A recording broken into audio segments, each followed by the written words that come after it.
You are looking live at Indianapolis, Indiana. Indianapolis Motor Speedway, the home of the Indianapolis 500, and tonight the home of the Elite Racing League Brickyard 400. From 1994 to 2020, IMS hosted the NASCAR Cup Series to the Brickyard Oval. From 1994 to 2007, the Gen 4 car was ran. 900 horses raging into Turn 1 and 3 at speeds of over 200 miles per hour. Tonight, you viewers at home will see just that. The Gen 4 car introduced to iRacing a few months ago will be on display for 160 laps and 400 miles. You'll see elite racing superstars such as three-time Cup champ Tate Lytle out of Oregon, Chad Frankenfield out of Pennsylvania, Ethan Burrell, the West Coast kid from Vancouver, Washington, just to name a few. Thank you for joining the Elite Racing League Brickyard 400 tonight, as this is the Elite Racing Network. I'm Johnny Thomas, and joining me tonight is Elite Racing League winner Garrison Hogan. And later tonight, my good buddy Kyle Hanshaw will be up here in the booth as well. Robert Hill Jr. producing the show. Going back to Garrison. Garrison, you're not in the driver's seat tonight for tonight's event, but up here with us, 400 miles, 160 laps. You're a driver. What's your excitement level, and what do you anticipate happening over the course of this race? For me personally, if I'm out here, I'm just amped. Like, I have the money on the line. I know that I'm going to go out here and give it my all. I've been practicing for hours, or, maybe I just started practicing this morning, and I've been dedicated today to just making lap after lap after lap. It's going to be antsy at the beginning. It's going to be very timid for some, depending on where they're starting. And I don't know. We'll see how some of these guys approach the start of the race, and you'll kind of see how it unfolds from there as to what we'll see, as either it's going to be a green flag run race or we're going to see some caution. Yeah, 36 drivers tonight. You guys see the lineup here. It's Brandon Hoff getting the pole out of New York. Cameron Rich starting second. Chase Cabre starting third out of Florida. And Nick Olson starting fourth. Tate Lytle rounds out the top five. And Kevin West sixth. Presley Soares seventh. Brandon Tross eighth. Ethan Burrell ninth. Scott Crump out of Virginia in 10th. Colin Kolpa in 11th. And Colin Fern in 12th. Garrett, you want to get the rest? All right, we got Chad Frankenfield here, it looks like in 13th. Gavin Hibbs starting in the 14th position. Hunter Smith starting in the 15th position. Michael Hossack in the 16th position. We have Ford Martin, who's pretty much accustomed to running the Monday Night Race League. He's here. He starts P17. Drew Eisenman, he's 18th. Jordan Owens is 19th. And Chris Webb rounds out the top 20. Mark Rabillas 21st, Chris Wright 22nd. You listen to Chris Wright in the booth quite a bit in the Elite Racing Network. AJ Hobson 23rd, Brent Jones 24th. We got Ben Carswell 25th, Dustin Dewar 26th, and then 27th, Gerald Campbell. 28th, Brett Baldeck. 29th, Dean Gagliano and Robert Smith, and 30th. And then rounding out the rest of the field, you got Joshua Chin. He was fast in practice, by the way. Let's note that he ran a really good lap. I believe he was P3 on the board, but he'll be starting 31st. And then, other than that, I mean, what do I have to say? we have maybe two guys outside of the rest of the guys that are just sitting here. So we have maybe Harry, who's sitting on pit road. I don't know where he's at, but he's somewhere out here, guys. But Kendall Player is in the 32nd position on the track. And then we have, I think the guy just blinked out for me. Yeah, he did. And then we have Adam Newberg rounding out the field. And he looks like it'll be the 33rd car that's on the track for him. The car's rolling out of turn 3, going into turn 4. The final lap before the pace car heads off into pit road. In 1994 was the first ever NASCAR race. Jeff Gordon won the event. Rick Mast started on the pole. And back then it was Elmo Langley leading the pace car. He's going to dip off right now, and 35 or 36 is the best. Some of the best elite racing drivers are going to put on a show at Indianapolis Motor Speedway. Here we go, green flag in hand, pacing, green flag's out, 400 miles at the Brickyard. Pretty solid start going down to turn 1. Everybody's pretty calm. Brandon Hoff with a nice start in first. You got Chase Cabre getting into second. Cameron Rich dips down into third. off of turn number 2. They're side by side for third now, as Nick Olson trying to pass Cam Rich in the 17. We had a slight bit of contact back off of turn 2, but they corrected it. What I've noticed here in the past, Garrison, is some of the most frantic laps at Indianapolis is the start, the restarts and the starts. The cars are, especially on new tires, really, really sketchy, and these guys are fighting it right now. Yeah, really are on ice. I mean, I love this track. This is one of my favorite tracks. It's always been one of my favorites, and this is a cheese grater. This is a hot track. It's going to get slick, and they really have to take care of their tires from the beginning. You have to hit the bottom. You have to be next to that curbing down there in every single corner. Chase Cabre leads the first laps of the 400-mile event. Cameron Rich now second, and Presley Sora. Presley Sora, if you're familiar with the Indy side of things, Presley is very much accustomed to running the open wheel stuff. And yeah, Presley, I mean, I've raced against Presley some, and he's definitely really good. And I was just telling some guys earlier, he's really good specifically with the higher horsepower stuff. He doesn't tend to kill his tires. He knows how to hit the line, and he knows how to use that right foot. So watch out for him tonight. He's going to be a contender. Leading lap number 2. On lap number 3, it's still Chase Cabre out front with Cameron Rich in second. Nick Olson in third, Presley Sora fourth, Brandon Tross fifth. And kind of surprised right now at the, seems like the lack of urgency, everybody kind of settling in. A lot of these guys are new to the Gen 4 car. Some not so new. They have been racing over the past couple months. It's a fun car, the Gen 4, lots of horsepower. As I mentioned earlier on, over 900 horsepower, and the speeds going into turns 1 and turns 3 pretty fast compared to what they are now. You're seeing speeds at close to 200 miles per hour. And then, Garrison, if you want to add to that, yes, you are going 200 miles per hour entering the turn, but the braking, you're going down to 150, 140 miles per hour. Yeah, just like to give an example, let's just say Brandon Tross, for example, back here behind Presley. He's just going to take that draft. He's going to go about 200, not quite 200, and he's going to get on the brakes hard and heavy going off in turn 1, because that speed you carry is just going to make you stomp on the brakes into 1 and into turn 3. And then in 2 and 4, specifically, you want to just roll the center of the corner, right? So use as little brake as possible and make sure that you get down low, and that way you're not going to plow up to the fence.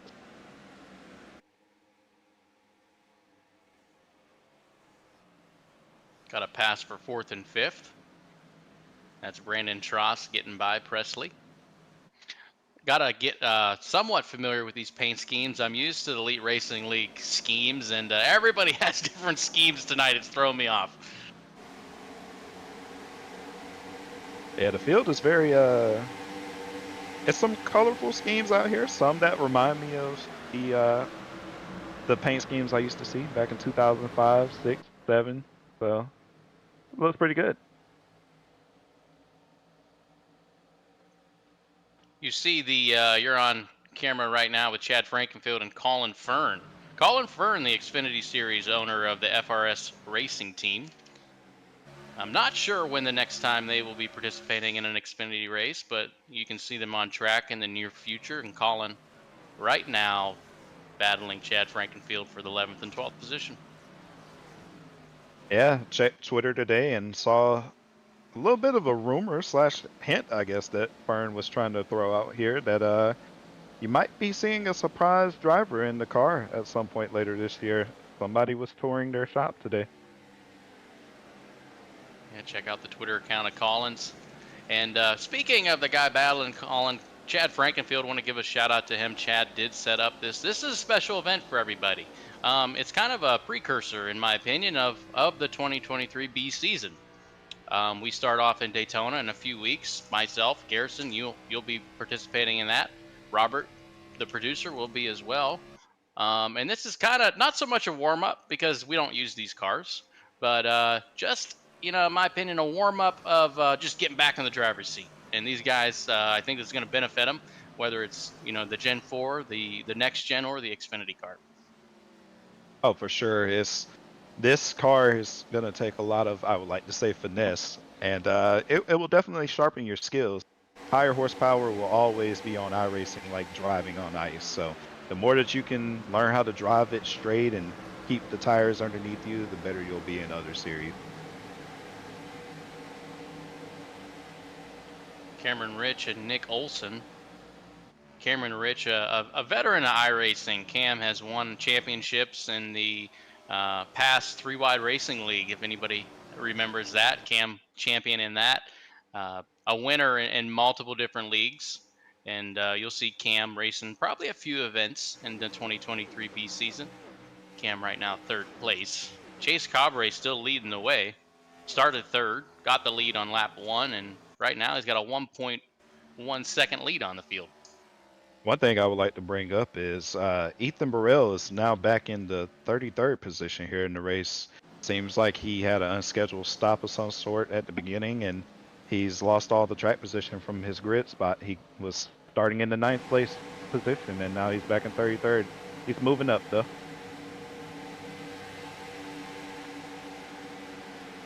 Also looking at Harrison Talon. Harrison over 33 seconds back. I'm not sure if he had an incident or maybe Harry started in the pits.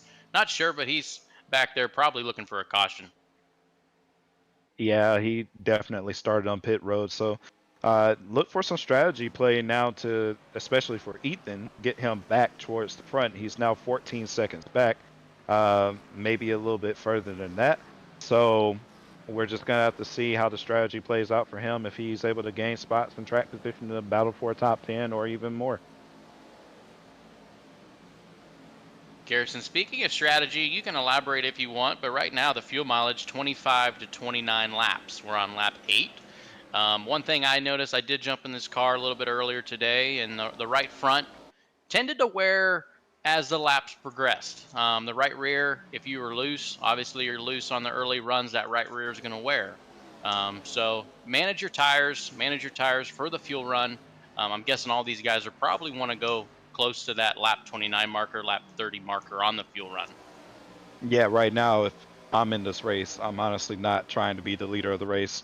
I would try to at least hover around 3/10 or so behind the guy in front of me, stay somewhere within the top 7 to 10, and honestly coast going off into the corner. Either lift early about 10 to 15 car lengths, or go down the straightaway. You can lift about 80 to 90% and go all the way down the straightaway. That saves some gas. Or option 3, you can coast in with the clutch and then roll off the clutch and save gas that way. Cut off the car even. One guy who is not saving tires, Joshua Chin, up 15 spots. Up to 16th, started 31st. Joshua Chin is rolling. Joshua Chin, another open wheel crossover, and I had some names marked down, and there's a few of them here. There's a few open wheel guys here. You got AJ Hobson. I think, Nunez did register, but I don't think he's in the show. I have also Joshua Chin, who we just mentioned,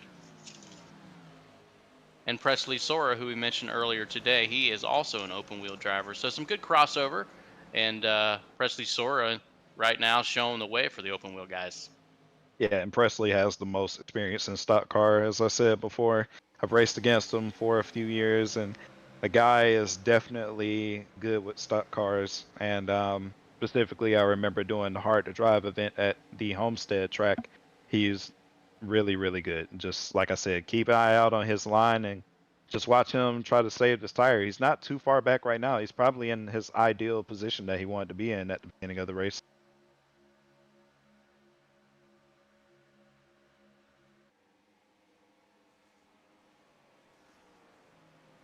Also want to mention these guys aren't racing, for nothing. There's money on the line. $100 to the winner, $75 to second, $50 to third, and the rest of the top 9 will receive payouts. 9th place gets their money back. This was an entry fee event, I think at $10. So winner gets $100. If the race ended on lap 11, it'd be Chase Cabre getting it, but we still got a lot. About 150 more laps. Lots of strategy, and we'll see who gets that $100 bill at the end of this thing. Yeah, we have a long way to go, and honestly, the way the field is looking, it's getting really, really, really strung out. And what you're going to start to see is It's going to be bigger gaps created. You're going to see people that are struggling a good bit with their tires, but others, maybe they didn't go as hard and now they're starting to try to make up the ground that they can and maybe try to crack into the top 15 or top 10. You never know where everybody wants to be, but essentially just try to make the mark. If it were me, I'm trying to go to lap 32. Why? I'm thinking of the race backward. It's 160 laps. If I do 32 lap runs apiece, that's going to get me close to the end at least. But that means that it has to go green flag. So you kind of pick and choose your battles there and see what you want to do. But some of these guys, they're going to be some comers, and then it's going to be some goers, as we may have an unscheduled stop or a on-time stop here.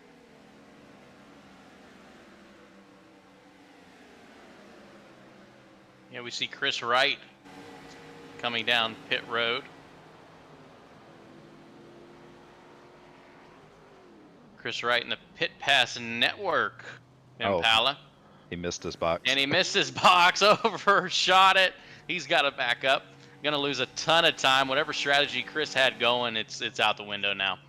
Yeah, now he's too far left. He has to. I think he just parked the car. I don't know if he has an emergency or something just came up, maybe. I'm not sure, but he looks like he's just pulled off right now. Not sure what's going on with poor Chris. He's finally in the pits. We'll just chalk it up to unscheduled stop for some reason outside of the sim. Let's hope everything's all good with Chris Wright. One thing I wanted to mention, I went back and I wanted to see the first ever race here on the NASCAR side, and that was 1994. And I wanted to see how the first few laps played out, and it was a lot crazier than this event here, so kudos to these drivers. But the first caution was flown at lap 6. It was open wheel star Danny Sullivan with his right side window ripping off. You're not going to see that in tonight's race, but what you may see was the lap 10 incident. It was Jimmy Spencer blowing a right front tire and nailing the outside wall going into turn number 3. That is something that does happen occasionally in the Gen 4 cars. If you wear that right front out too much, you will experience a blown tire. And we got Ben Carswell, as you see those guys getting real sideways. But yeah, tire wear is prevalent. You don't want to blow these tires. So right now, first caution in 1994, lap 6. Second caution, lap 10. We're caution free, lap 15. And just a note, Tate Lytle just made that pass to get into the 4th spot not too long ago. And Chad Frankenfield and Colin Fern were getting a little rowdy, and I believe that cost Chad the most. And now we have Brandon Hoff up there as well. Colin Fern up to 9th. Chad Frankenfield back to 11th. Tate Lytle in 4th. One thing to mention about Tate Lytle, looking through the stats at the IMS Oval, we haven't raced here too much in the Elite Racing League, but we actually have 2 winners. Jared Rexing has won once, and Tate Lytle twice in the Cup Series, a 3-time champ. Yeah, and that doesn't surprise me.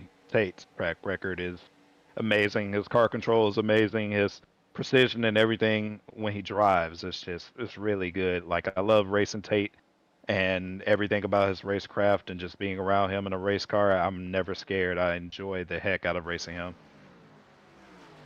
I think what competitors want to see in Tate, and being up here in the booth, is Tate likes to be. He's constantly saving tires. So typically, and early in the run, this is about midway through the run, Tate is anywhere from that 5th to 10th position. He's up to 4th now, so that spells trouble for the rest of the field, because he's definitely going to be coming. He's one of the best at saving tires. Yeah, and then don't sleep on the other guys. Like I said, you have some comers and goers, right? So we have Brandon Trost, he's fallen off. Then we got the 17 of Kevin West. He just lost like 2 or 3 spots on the track. You got some very, very quick lap times behind the leader. Brandon's making up some time. You got Colin Fern in front of him that was making up some time. I think he's starting to slide the tires. Tate and Presley are making good lap time as well. Joshua Chin, obviously the biggest mover, up 19 spots. Biggest mover, really, he's blown it away by a large margin. Gerald Campbell up 10 spots from 27th. So Joshua having a good run here so far. Gerald Campbell stayed out of trouble, working his way up from a poor qualifying effort. If this race goes green, you'll see Gerald up there. There's Drew Eisenman. And just to give an example, you have Gerald Campbell back here running a 7 as compared to Chase Cabry, who just ran a 55.4. So that just shows the difference in the lap time right now from being the leader of the race with that clean air versus being in traffic. And you have to fight a little harder to make up some time, right? So you have to be careful. If I'm Gerald right now, I see a big gap in front of me, right? I'm in 17th. I got to try to see if I can make up as much time before this pit stop, but I got to be careful at the same time to not drive off the right front or the right rear. You're about to see a battle for the lead. Cameron Rich has cut down Chase Carberry's lead from a second. Now right on his back bumper. As you see Chase's right rear starting to give out a little bit. You see it right there as Cameron's going to get alongside of him and try to make the pass going to turn 1. Yeah, he's going to have to get on the brakes really hard right here if he's planning on diving in here and taking the lead. And he did so. Clears him in the new leader, Cameron Rich. Chase tries to get underneath him. It's not going to be enough as Cameron Rich leads on lap number 19. Again, this field is very, very spread out right now. So, like I said, as we see, I think it's Brandon Trost. He has slammed the wall off of turn 2. I don't know if he got free or if he may have run up on the right rear of Presley Sora. That was a hard hit. Trost in the 35 car. No trading paint tonight. But in the 35 car, looks like he crinkled the right front. That's, Garrison, for a track with the Gen 4 car, they're not as aero dependent as all the cars that we race now. But that damage right there, that's going to slow you down. Oh yeah, for sure. And it's not even that. It's going to be aero dependency more than it's going to be how does it change the handling characteristic. So what I'm expecting now, if you look at Brandon, he looks like he was really losing his right rear. He really drove it off early in the run. But now does he start to tighten up? Does he start to develop a really bad push loose condition just because he slammed the fence? So really keep an eye out to see if he's going to hit the wall as he almost does right there, sliding off of 2. Looks like he's got a handful out there. And Colin Fern makes the pass successfully. So that just goes to show you make one mistake like that off the corner like Brandon did, and you just start to lose positions. He's lost 3 positions within the last lap. IMS is such a tricky track. It's virtually one lane. You get up, whether you're an open wheel car or a stock car. Whether you get up that half a lane or even the second lane, it's not fun up there. And that's where Brandon ended up. And you're going to experience a little bit of a tight condition and end up in that outside wall. For sure. And while I'm looking through the field here, I just want to give a shout out to Ethan again. Ethan Burrell is now up to the 20th position, and he is making really good lap time. His last lap was a 55.8, and for him to be passing someone, that was a pretty solid lap time. So maybe he'll get somewhere within the top 15 range before the first pit stop. Update on Chris Wright. He is just a lap down, so whatever problems he had in the pits, he did regain speed. Back on the track, 1 lap down, showing in 33rd place. And to mention, we did just have a retirement with Kendall. So we have lost one of our guys here in the race. That was a fortunate and early retirement.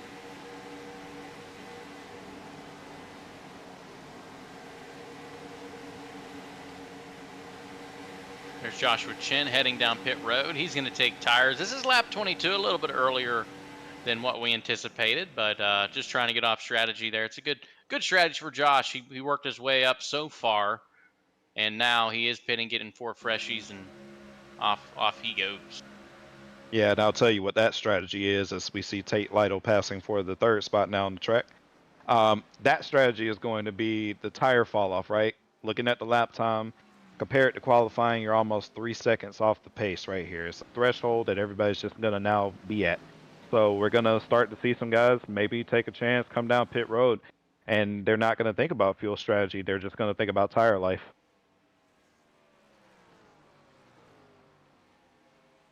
Battle for 6th and 7th. Colin Fern, Scott Crump side by side. Looks like Colin Fern makes the pass. Two aggressive drivers right there, don't you think, Garrison? Yes, in my past experience, for sure, with both of them. They have good heads on their shoulders sometimes, but it can definitely be like a bull in a china shop. So you can kind of, pick and choose your battles with them, or you can watch both of them kind of interact with each other and see if they run into each other. It's like putting two killer ants in like a jar with a lid and shaking it up and seeing them go at it. That's what Scott Crump and Colin Fern are like. Battling for 6th and 7th. Still Cameron Rich up front. Chase Cabre in 2nd. Tate Lytle in 3rd. Nick Olson 4th and Brandon Houff in 5th. Brandon actually fell way back compared to his pole run, and he's managed to work his way up to the top 5. He was once 13th around lap 10. Yeah, he definitely chose the tire saving strategy. If you look at his lap times now, he's trying to push and to make up that gap. So he's running a 4 right now, a 48 specifically. Cameron Rich, our leader, just ran a 39. So he's trying to push all out to try to cover the gap, and the cars in front of him they're in the 7s. Nick Olson was in the 56 range now. So he's definitely making up a lot of time.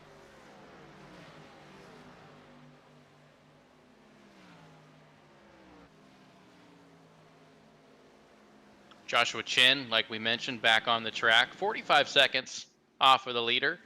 We got another guy pitting, yellow car, not sure who. I think it's Nick Olson coming down pit road. Yes, that would be Nick Olson, and his tires fell off, and I guess he just said he had enough. He ran a 56 flat the last lap, and that was multiple tenths off, so that was a good strategy call, I think, in my opinion, for him to pit.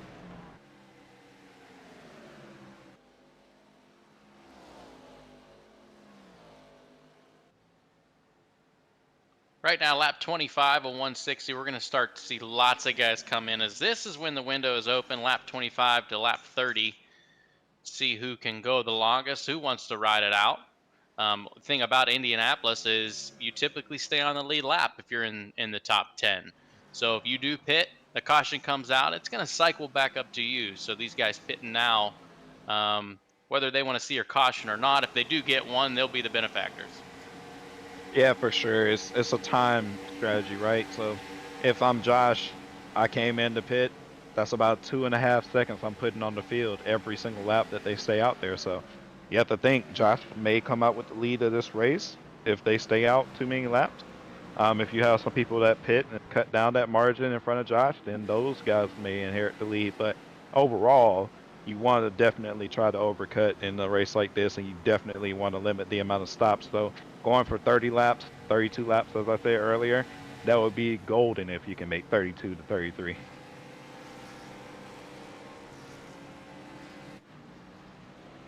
Just saw Jordan Owens coming on pit road. Jordan returning to iRacing after a little bit of a break. He's excited about the 2023 B season. You'll see him participating in many different events over the course of the year. Cameron Rich, the leader, coming down pit road along with Tate Lytle.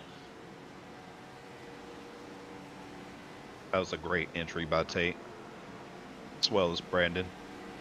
Huge group of cars. It seems like the whole top 10 comes down pit road. Gavin Hibbs does stay out. All the way back to Ethan Burrell. Ethan is even pitting, and I mean, he just cracked the top 20 before that, so he's on his way, like I said. But overall, these guys are banking on pitting and doing, I guess, 25, 26 lap runs at the rate this is going. Colin Fern, now the leader, coming on the radio and saying 5 Winston Cup bonus points. Well, I don't think he's getting any points tonight, but in his mind, he's got 5 Winston Cup bonus points. Again, these cars did run in the Winston Cup era along with the Nextel Cup. He is coming in for a pit stop, though.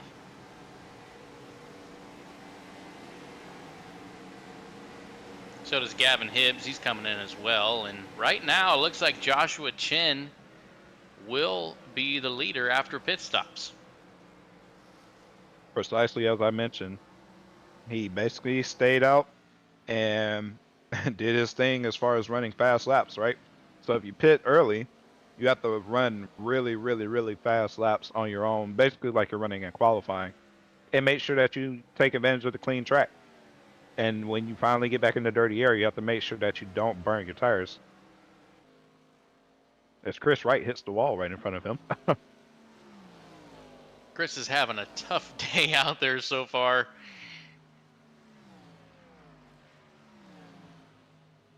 He was one of the first guys on pit road, so his tires are a lot more worn than other guys around him. And we talk about our leaders that just pit not too long ago. They are not too far behind Josh. He got a little bit of a gap, but you're going to see the tires kind of take over here quickly. Give or take in about 2 to 3 laps, and you'll probably see a change in that strategy. Colin Fern was the last guy on pit road. He cycled out to 9th, so I think that's a pretty good net gain there. Being the last guy down pit road, Colin Fern was 9th. Gavin Hibbs pitted with him. Gavin is now 14th. I agree. That was a pretty good pit stop for Colin Fern, and I mean, that's the name of the game, right? Right now, you don't want to take yourself out of it by pitting and making a mistake or doing something that's going to compromise your advantage of having that time over somebody else, or losing time, especially to the next person in front of you. The draft may even be something that's pivotal.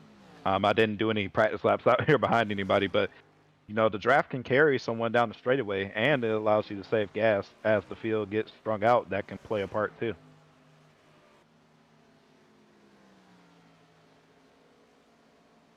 The number 93, Joshua Chin. That number was pretty relevant in the early 2000s. Ohio native Dave Blaney, you almost want to see that 93 car be a Dodge, but it's not. It's a Monte Carlo SS with the number 93, so Joshua Chin. Not sure if he has any relevance to Dave Blaney. Probably not, but it still looks good seeing that 93 car up front. For sure. And I want to note one thing here. If you pay attention, Tate Lytle is actually behind that he was in front of. So what Tate has to do now is pay attention to the fact that he's lost some ground and that he needs to make it up on the cars that are about 3, 4, 5 seconds in front of him even. So watch for that tire wear for the guys that are in front of him, and watch to see if he can make up the gap. Cameron Rich and Tate Lytle came in on the same exact lap, and right now the difference between those two is 10 seconds. Not sure what happened to Tate on pit road, whether it was getting on. It definitely wasn't getting on. He had a good entrance, so it had to have been somewhere. Something must have happened in pit road to cost all that time. Yeah, if I would take a guess, it's definitely on the exit of pit road. We didn't bother talking about that, but the exit can be very treacherous if you're coming out and you have a little too much speed. You can get in that grass, or you can almost go on the track, and as we know in iRacing, that's a penalty.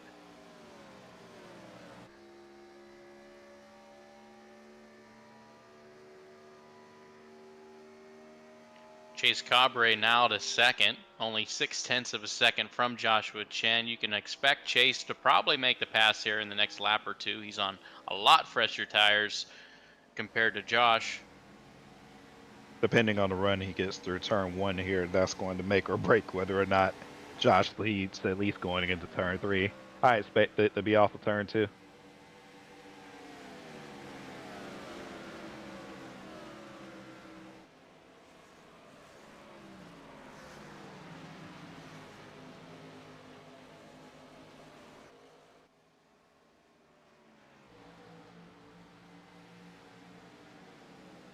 Yeah, he gets a really good run and the nose just bites, and I mean he has the better tires right now. He's able to turn down the track a little bit more in the apex of the corner and exit the corner straight off.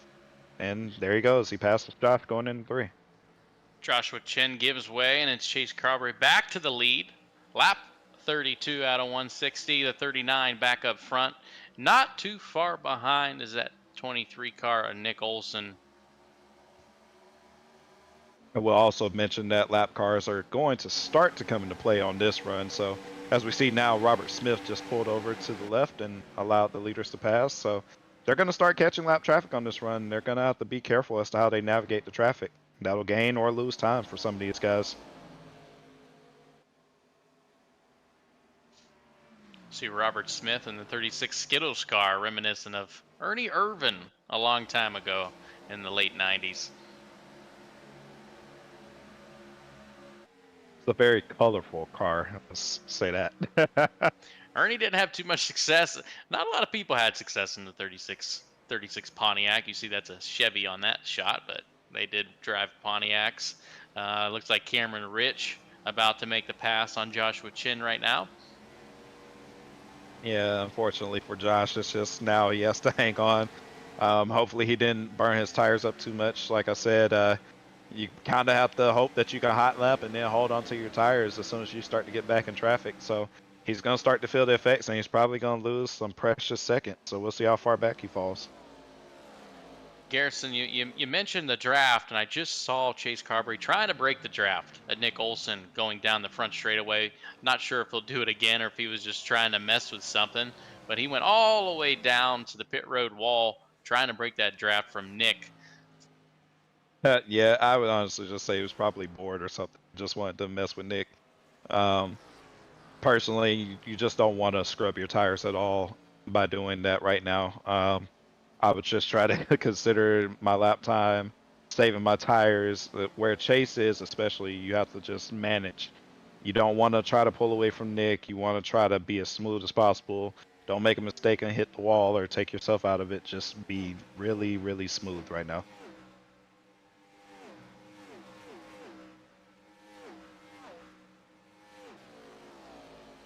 Approaching a quarter of the way through the Elite Racing League's Brickyard 400. Again, this is a special event getting you ready for the 2023 B season. Yeah, I guess I got a Daytona 500 to defend. Huh. That is correct. That'll be coming up, what, about 2 weeks now? Qualifying next Wednesday. Daytona 500 the Wednesday after that. Looking like a field of possibly 60 drivers trying to attempt at 43 spots. So it should be fun next Wednesday to see who can make the field. Only 3 open drivers going to qualify. So that always makes it for an exciting event. Yeah, it's going to be a really, really exciting event. I think that this year, you know, with the group that's coming back, it's going to be mostly the same guys, I think. So we're going to see some interesting things there in the race, I feel like, next weekend and the week after that in the 500. As we have a slow car, too, by the way. I didn't mention it, but he did actually start to slow down. Robert Smith, he's off the track. Robert Smith, just talking about him in the 36 Skittles car. Noticed he was way off the pace going down the front straightaway. Right now, looks like he's just staying on the apron, staying on the pit exit lane. Doesn't sound like he's out of fuel, so this is interesting. I'm not quite sure what the play here is. I guess he's just getting out of the way, or maybe he's just coasting around the track making laps.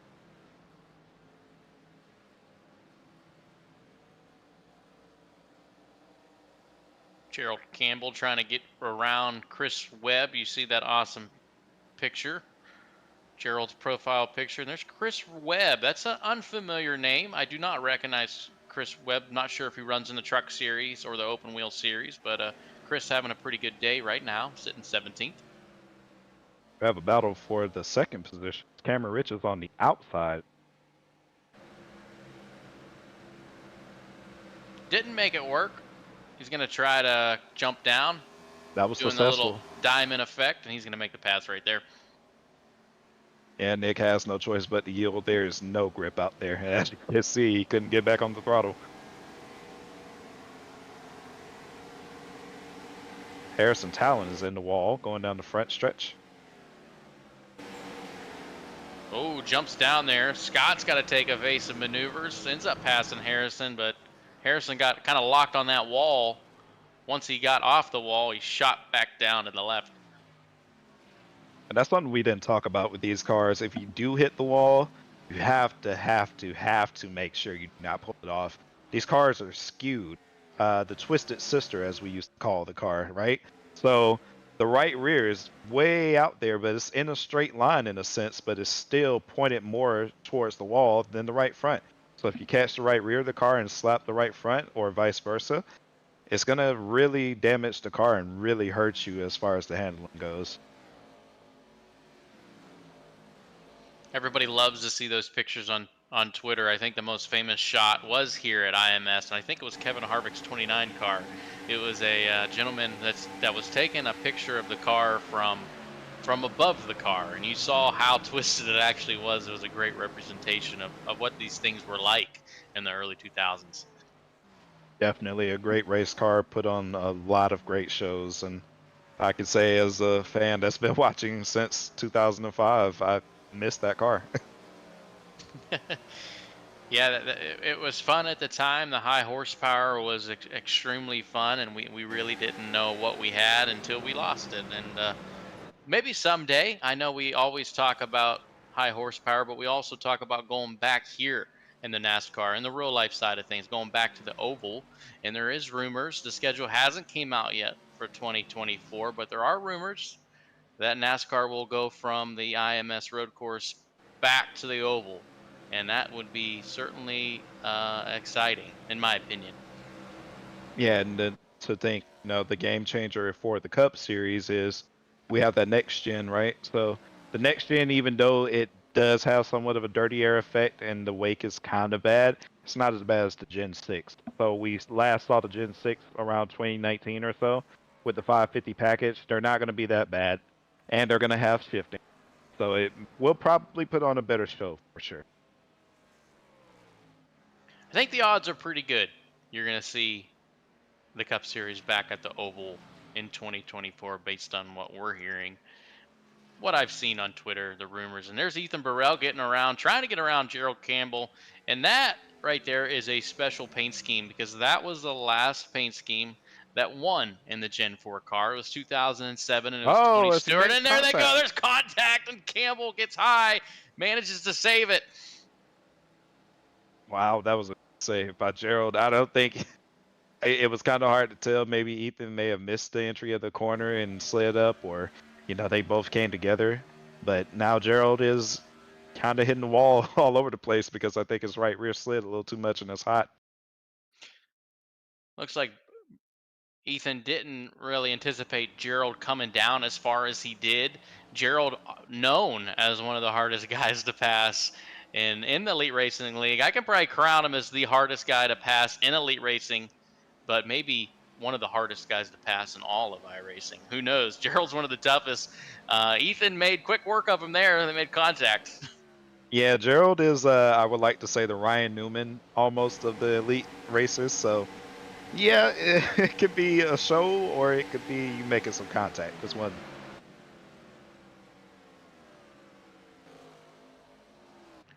Cameron Rich closing in on Chase Cabre for the lead on lap 42. Garrison, we're a quarter of the way through this race. Right now, what's your thoughts? What's your opinions? Who's the favorite? Who do you feel like's the fastest car or some of the fastest cars out there?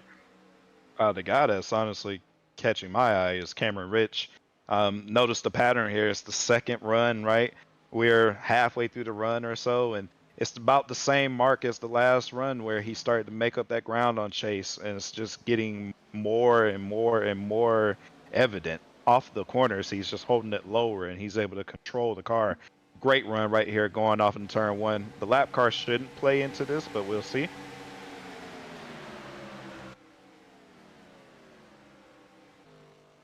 Chase doesn't want to yield that position. I understand he wants to stay out there.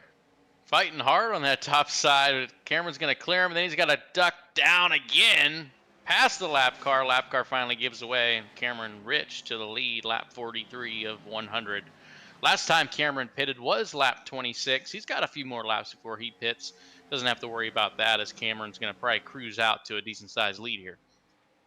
Yeah, and like I said, it's patterns, right? So Cameron, you see he's picking up the pace after about 15 laps. Nick Olson, his tires are starting to wear off again, and he's starting to slide. Notice how he's kind of falling back. Brandon's picked up the pace a little bit after the long run. Josh hasn't fallen back as far as what I thought he, honestly. Like, he's done a really great job to cut down some time. I believe before the pit stop, he was outside of 5 seconds, maybe even 6. And right now, he's 5.3 back, maybe a little bit more than that. So that's a good net gain. I would say that's a really good strategy call for him. About the same gap-wise, but not position-wise. Josh was well outside the top 10, probably 13th or 14th when he made that pit stop. Right now sitting 7th. He's got a decent advantage between 8th, 9th, and 10th. So, you know, the farthest Josh could fall, possibly 10th. It's going to be a great net gain, and if he gets a caution, he'll be sitting pretty inside the top 10. I agree. Tate Lytle seems to have made up some ground too. He's kind of clawing back as he, I think, tapped the wall right there. But he's kind of clawing back to that group. And if he can catch on to this group right here before the pit stops as he slides again, you'll kind of see him get back into this race and get back into the flow of things. Try to see if he can catch those leaders. But right now, he's really trying to push hard to catch up to that group in front of him in the 11th spot. Tate Lytle coming out of the pits was 10 seconds back from Cameron Rich. Right now he's about, what do we say, about 9.2 seconds. So he has made a little bit of ground on Cam. Still sitting in 11th there. Robert Smith looks like he has retired from the event. So Robert Smith done for the day. Same thing with Adam Newberg. Adam Newberg, 17 laps down. He's done for the day. A.J. Hobson, 2 laps down. Still looks like he's still running at the moment. Not quite sure yet. A.J. Hobson sitting on pit road, so his day might be done as well. It looks like we had a car come down on pit road. I like that paint scheme. It's the Casey Kane throwback, it looks like, maybe. The 54 car here. Oh, as he has a damaged right front. Sorry to point that out. It's Casey Kane and the Viper paint scheme that was extremely successful in the early 2000s. Casey was really fast on the 1.5 mile, 2 mile tracks, and even at IMS as well. Starting to notice something here that's honestly occurring with most guys. Those right rears are starting to hang out a little bit more off of the turns, especially like turn 2. So just keep an eye out on some guys to see if they're going to push harder and try to find that edge, slide the tires coming off the corner, or some guys are going to, you know, be conservative and try to go straighter off the corner as the long run hits. Track temp 111 degrees. When I ran laps, a few laps, my track temp wasn't as high, so I didn't get to experience how slick it was. 111 is pretty hot. It's kind of stayed around there, so I'm not sure if it's going to go up, going to go down. Right now, the time is 2:32 p.m., so we might have a couple more degrees left in us. Yeah, and the biggest thing is a lot of people don't see it, but the rubber is what plays a key factor, and that's every racetrack that you go to. So with these green laps they're putting down, they have not only the heat that they're dealing with from the track, from the cars running over the pavement, and iRacing is registering that. You also have the rubber that's building up on that bottom lane. And what you're going to notice is the rubber is going to get slick. So in some cases, maybe you don't want to exit in the normal spot that you've been exiting at the beginning of the race. Maybe later on in the race, you're going to have to try to exit lower to get a straighter exit and not break traction and lose that right rear off the corner.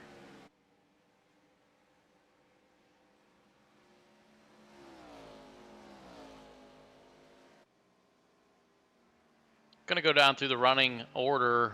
We've mentioned the top 5. How about 6th through 15th? It's Colin Fern 6th, Joshua Chen 7th, Presley Soar 8th, Chad Frankenfield 9th, Kevin West rounding out the top 10 as well.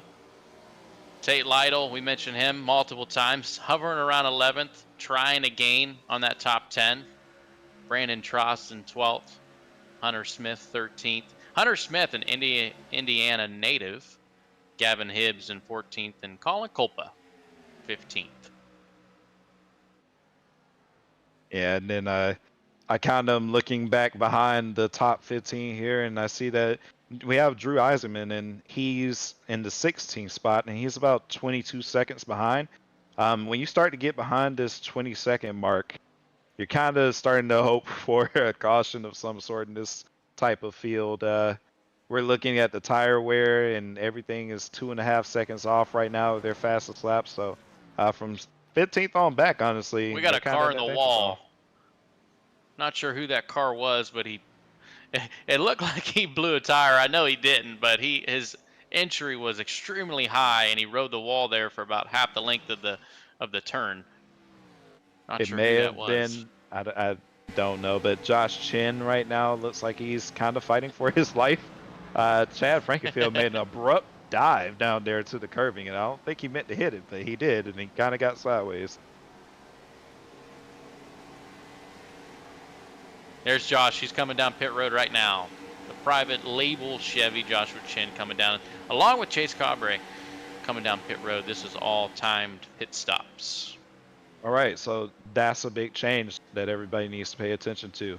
So Chase stayed out longer the first time, but this time, seeing how, I don't know if he's looking at Josh specifically, but if I'm everybody else in the field, I would look at that. Josh didn't fall back that far. His tires equaled out, and once they did, he didn't lose that much time. So even though he suffered at the beginning of the run, it may not be a bad strategy play to try an undercut if you're a little bit further back.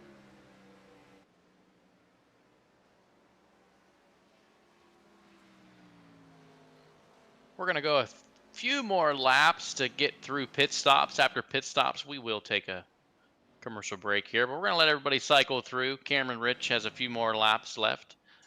Colin Fern, if you remember, was the last to pit. He's up to 4th right now, so give it a few more laps. Once Colin comes down, we'll take it to break. Caution free so far. Knock on wood. I'm knocking right now, Garrison. Knock on wood, lap 51 out of 160. Announcer's curse, man. Hopefully it goes green. Hopefully it goes green. But maybe since I'm up here, that's the first time that it will go green, and hopefully we'll see it all the way through. I like the strategy calls. I like to see pit stops, and green flag pit stops especially play a huge role into everything. Someone can speed, someone can get a penalty at any point, and they can change the complexion of the race.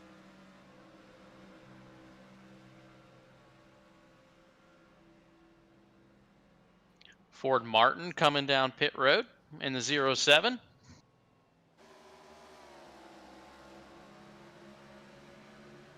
But right now, the only person to respond, it looks like, is Nick Olson to Chase pitting.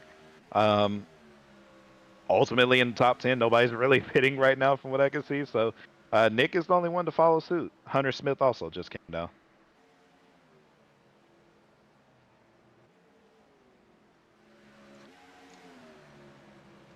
There's Kevin West pitting. Kevin with a sweet profile of the Intimidator back in the day.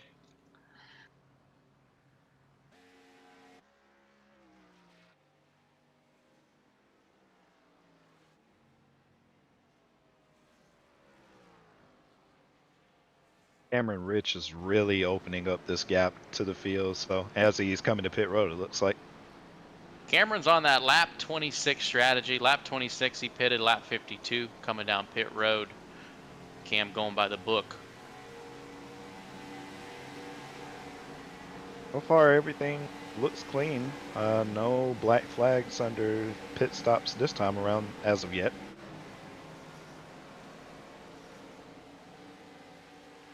And again, just like last cycle, Colin Fern takes the lead. Colin has not pitted yet. Looking at Colin, Colin did come down at lap 27. So if he doesn't come down this lap, you'll probably see Colin come down the next lap. Looks like we have a little battle here as Chad Frankenfield goes in and passes Presley relatively clean. Looks like Presley gave him the spot. Frankenfield up to 3rd, the best he's run all day today. He's yet to pit. And there goes Scott Crump down pit road. Chad Frankenfield, Presley Sora, all coming down. Hot on the brakes. Yeah, and again, they're trying to get the most out of what they can do on the entry and the exit of pit road. So it's not only important to get on, but you got to remember you have to get off of pit road and make the access road. So that's tougher than most racetracks. You don't really have to deal with this long of an access road. Colin Fern, Gavin Hibbs, and Colin Culp of the top 3. Colin Culp, I've been wanting to say this all day. I looked up Colin out of Bloomington, Indiana.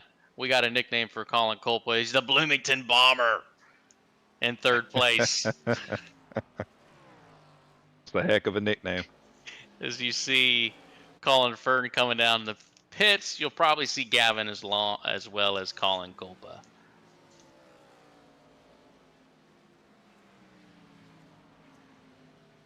Gavin Hibbs, a part of that Strictly Stock Motorsports team, participating in a ton of league racing. They're a good group of guys running here tonight. He stays out, so he's going to run an extra lap. Same thing with that Bloomington bomber, Colin Culpa. I'm loving the paint scheme here on the Gavin Hibbs machine. It's giving me Reed Sorensen vibes. Well, let's hope it doesn't give Gavin Reed Sorensen vibes. Hopefully not. Hopefully not.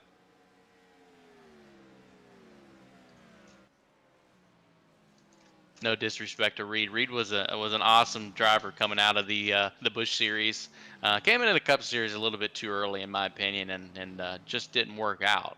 Right now, Reed's a spotter in the NASCAR Cup Series and Xfinity Series. Yep, he was one of the first drivers I met back in 2007 when I went to my first race at Atlanta Motor Speedway. So that was an interesting thing that happened. I didn't know who he was, but I apparently met him, and I don't know. He was a pretty cool guy, I think. There's the last of the leaders. Gavin Hibbs, Colin Culpa, pitting. And that'll cycle the race back, the lead back to Chase Cabre. Actually, Cameron Rich just takes it from Chase, so that's the lead change. That's a big change right there, because in the last two runs, it was about 10 to 12 laps in that you would see Cameron really get on the gas and try to pass him. But now, I guess Cameron just kind of had the advantage off of pit road of being closer, and he just pounced early. So look for him to really try to extend the gap on this run over Chase. Lap 56, it's Cameron Rich, Chase Cabre, Joshua Chen, Brandon Hoff, Nick Olson rounding out the top 5. Lap 56 out of 160. It is the Elite Racing League's Brickyard 400. We'll be back.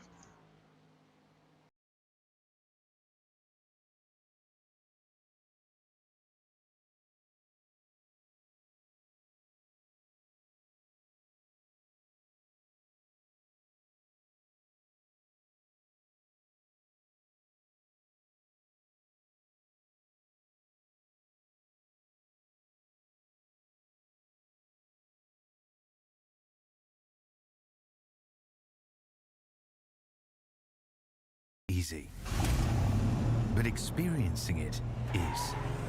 iRacing puts you in the driver's seat with the industry's leading sim racing game. Drive on laser scan replicas of the greatest racing circuits from around the world. Go head to head against other drivers chosen by skill-based matchmaking to ensure competitive racing at every level. Compete across all your favorite series. In officially licensed cars, engineered to deliver the most accurate driving experience possible.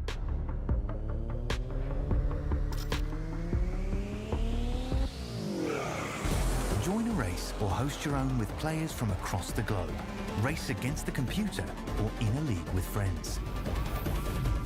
Feel the thrill behind the wheel. Visit iRacing.com.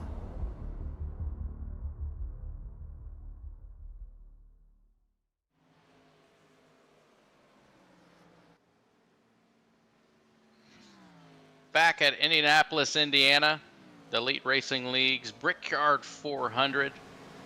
Right now, lap 58 out of 160. And the premier partners of the Elite Racing Network, Elite Racing Leagues, TA Services, what you just saw in that commercial there shortly ago, and Blue Egg Marketing. Blue Egg, the marketing department for small businesses. Small business owners, Blue Egg is your biggest fan. We help businesses punch above their weight class. And Worldwide Technology Raceway. Worldwide Technology Raceway is a motorsport racing facility in Madison, Illinois, close to the Gateway Arch. It features a 1.25-mile oval that hosts NASCAR Cup and Truck Series races and an open wheel series. We are not allowed to mention by name anymore. I love when Robert reads that. They also have a 2-mile infield road course used by Speed Tour, Trans Am, SCCA, and Porsche Club of America. On site, they also have a 1/4-mile drag strip that hosts the annual NHRA Midwest Nationals event. And the Kartplex, which is a state-of-the-art karting facility. And looking ahead past the Brickyard 400, I know we got a lot of racing left, but tomorrow, the Warriors for Peace Open Wheel Series returns to action at Iowa Speedway. You'll see that live here on the Elite Racing Network. And Monday is the Elite Racing League's Clash. That is at Garrison. Help me out. It's at the old Daytona International Speedway, right? I believe I was told it was the old Daytona, but you never know. It could end up being the new Daytona. I don't care either way. I love both. So you'll see that on Monday. And then, like we mentioned, the duels and qualifying will be next Wednesday. Prepping all of us for the big one. The thing that happens not once, but twice a year. The Daytona 500 in 2 weeks.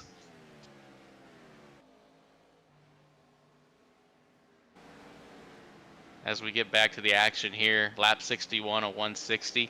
Cameron Rich still leads. Cameron pretty much has been the dominator. We've seen multiple leaders, but as the runs progress, it's been Cameron Rich up in the top spot. Chase Cabre in second. Brandon Hoff third. Nick Olson fourth. Joshua Chin 26 spots up from where he started in the 5th spot. Yeah, and the main thing in the top 5 right now is to just keep your eye on Brandon. The next battle is potentially going to be him trying to track down Chase and honestly try to pass him.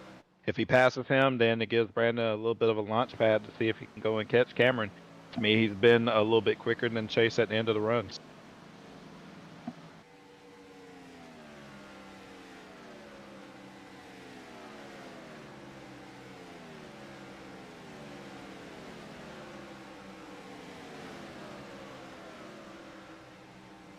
Looking back through the field, we've been keeping an eye on Tate Lytle. Tate Lytle in 9th. When Tate came in, he was 11th, so he has made up a couple spots. The first pit stop, if you didn't join us, he had some trouble getting off pit road, lost a bunch of time. He was right behind Cameron Rich, lost about 10 seconds. Right now, he's 12 seconds back from the leader, Cameron Rich. He's right by Presley Sora, Chad Frankenfield as well, battling for that 9th spot. And to mention too, we had a pass at the same time. We have Colin Fern now that has made his way up here, and I believe now he should be back in the 6th position as he crosses the line. Colin Fern in 6th, the guy with the freshest tires, up 6 spots from where he started. Colin starting to 12th, up to 6th. Freshest tires on the track for that 96 FRS Racing Chevy. I don't know, guys. I foresee nothing but green flag runs from here. Everybody's pretty spread out. Maybe for another 5 to 7 laps, you're not going to see anybody near each other, and then everyone's going to maybe come back together here and there. Some guys falling a lap down. Ford Martin in 23rd, so 22 cars on the lead lap. Ford Martin 23rd, Brent Jones 24th, Mark Rebellis in 25th, Brett Baldeck 26th, Dean Gagliano 27th, and Chris Wright 28th. AJ Hobson is 2 laps down. Yep, and now make that 3. We have, I think, 2 more cars right here directly in front of the leader, Cameron, and they're about to go side by side here in front of the leader, and I'm pretty sure that Michael Hasek is going to take the position.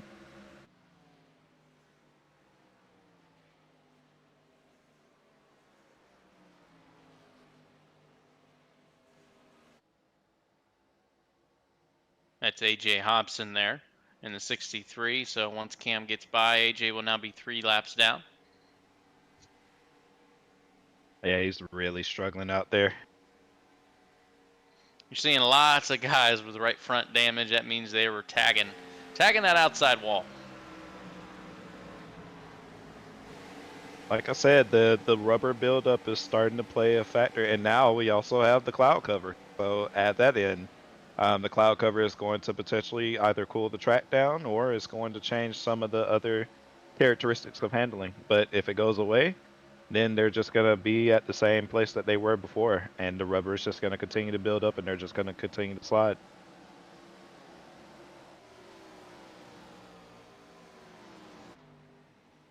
As Brandon blows by Chase Capri. That was a battle for third. Not too much of a battle as Olsen goes down to third. Chase Capri down to fourth.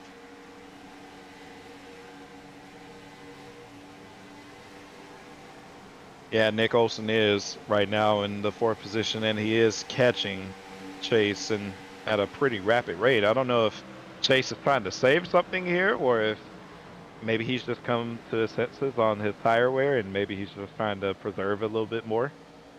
Yeah, it was Brandon Hoff getting by Chase there. So Nick Olsen trying to work on Chase Capri. As Brandon Huff now into second.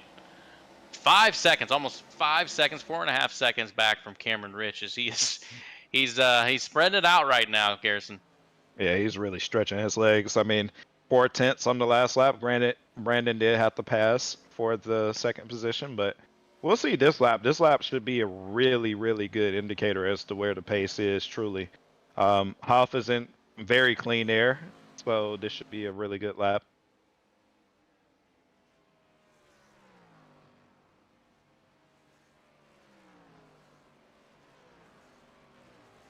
Yeah, almost identical. If not, actually, Brandon about was the dead same on. exact time. Yeah, so just continue to see if Brandon can keep up that pace, or if maybe he's pushing his tires a little bit too hard.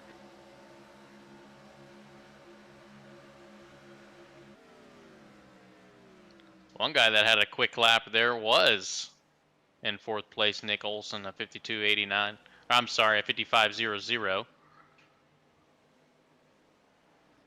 But as I look through the field, Colin Fern put down a 54.51. Colin now in fifth spot.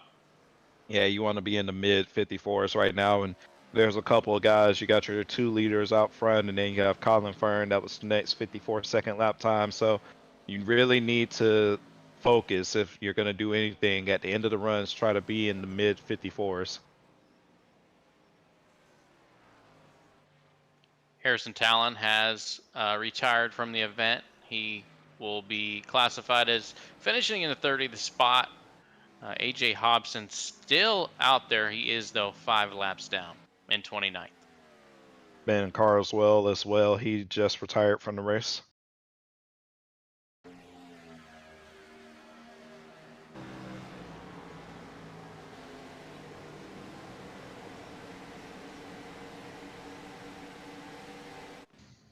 And that was Dustin Dewar there. Didn't catch that. Dustin up in the wall.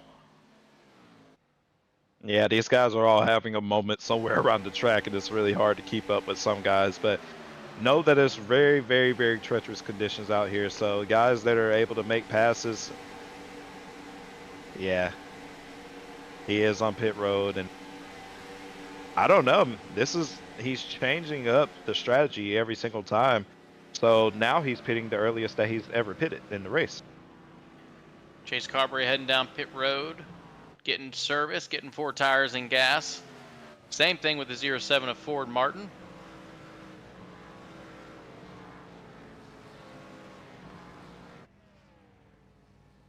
My only thought here is if this is lap 69 coming to 70, maybe he's trying to do something where he's going to do a 30-lap run at a time. I don't think that's the best strategy, though. That might end up being the best, but if it ends up playing out the way that I think it will, if it goes green all the way, he's going to be in trouble on those old tires at the end. I would, I would try to go maybe 27 laps each run. So I'd wait a few more laps, come down pit road. 30's quite a long time. We've only seen a few guys do it. Colin Fern being one of them, but typically these guys have been coming down. For example, Cameron Rich every 26 laps. Yeah, and speaking of Colin Fern, he is moving right now. Moving is like an understatement. He's really made up some ground. He's basically catching up to the third and second place cars on the track right now. Colin Fern in third place, just getting by Nick Olsen. trying to set his sights on the second place, the number 97 of Brandon Hoff. Brandon still about 4.5 seconds back of Cameron Rich. That's Nick Olson, I believe. He didn't take a big slide, but he really did hurt his tires. He's starting to try to widen out the entries of the corner and get a good launch to the apex and not slide, but it kind of just seems like it's hurting him. I don't know if he's going to change that up later on or whatever, but that's kind of the pattern that I'm noticing with him over the long runs. He's sliding the right rear every exit.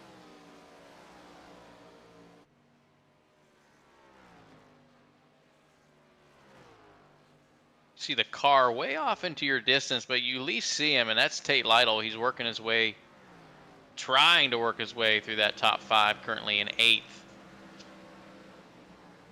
Yeah, and Tate, I would say, has made up some ground, but at the same time, he still has a long way to go, and he doesn't have the luxury of having a draft to tow him along either. So he's kind of hurting his tires a little bit more, being in the clean air and trying to see how much he can get out of the car. So I'm not sure if he can catch up as of right now. We'll see maybe at the end of next run where he is compared to the top 5. Joshua Chin doing a scheduled pit stop on lap 72. Josh, before he pitted, was in the 6th spot. Big thing here with Chase Cabry, by the way, is he's dealing with traffic, and on fresh tires, even though he's faster than Chris Wright, he is right there off of turn 4, as I say that, sliding the tires, and that's not a good thing. You want to keep them up under you.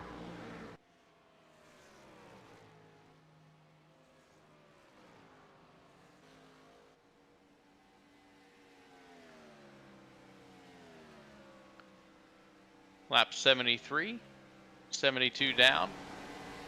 And that's Nick Olson. Garrison, you mentioned him fighting that car. He's finally coming down pit road, getting some 4 fresh tires.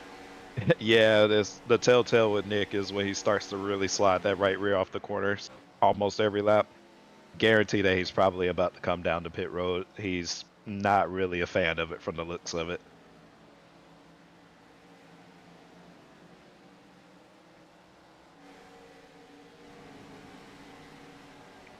There's Ethan Burrell. First time we've seen him crack the top 10. Ethan now 10th. Did start 9th, so at one point he was in the top 10, but he fell way back. And he's just trying to work his way back up there and finally getting that top 10. I think as the race goes on, you'll see more Ethan climbing his way up the leaderboard.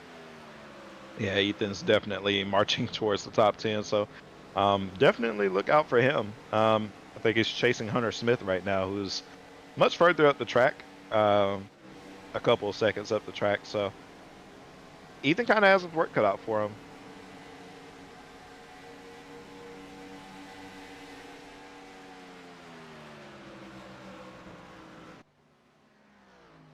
Want to give a shout out to Kevin West. Kevin is a name that I'm unfamiliar with, but he decided to join the special event here tonight, the Brickyard 400, and he's running a more than respectable race. A top 5 currently with some of the talent in this field.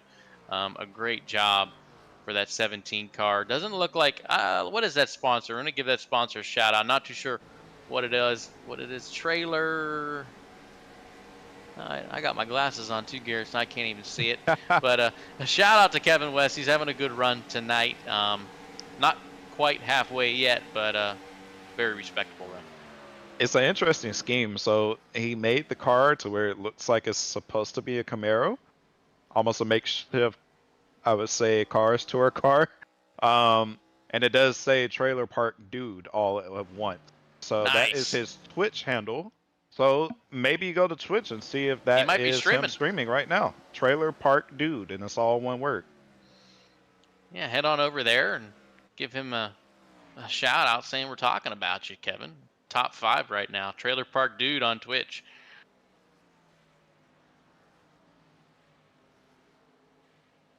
Let's keep in mind I said Colin Fern is really catching the second place car. That flipped on his head very fast. That means that Colin must have used up the good in his tires. And you have Brandon here, who, by the way, just coasted off into the corner. I just happened to be on his onboard just now. He is clutching, so I'm not sure if we're gonna start to talk about fuel strategy, but sounds like it's starting to play out. Trying to do the math on Cameron Rich, it seems like it's every 26 laps for him.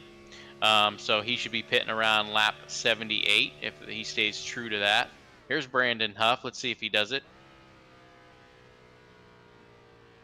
Really pay attention to see off in turn one. He did it last lap, so if he does it again this lap, then I am pretty sure he's just trying to save fuel.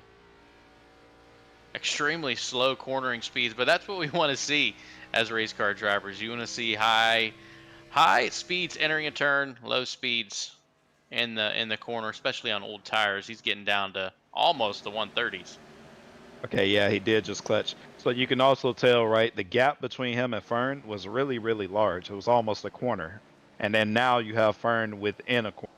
So Brandon's saving a lot of fuel. He's really, really backing off his pace right now.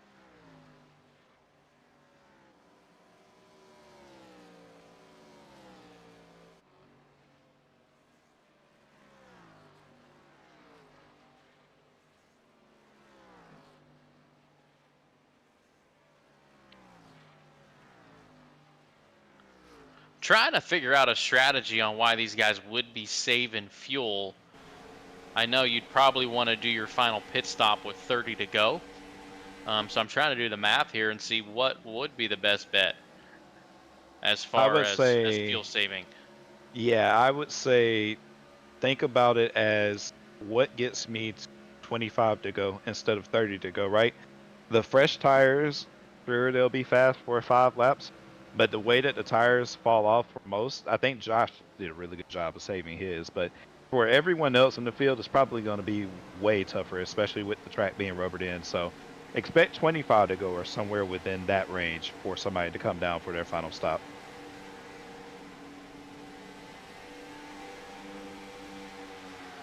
I think if anybody can get to lap 87, for people watching at home, it's lap 78. I think if you can get to 86, 87, or 88, those guys are going to be the ones to watch out for if we do not get a caution. That's Cameron Rich, our leader, just came into pit road.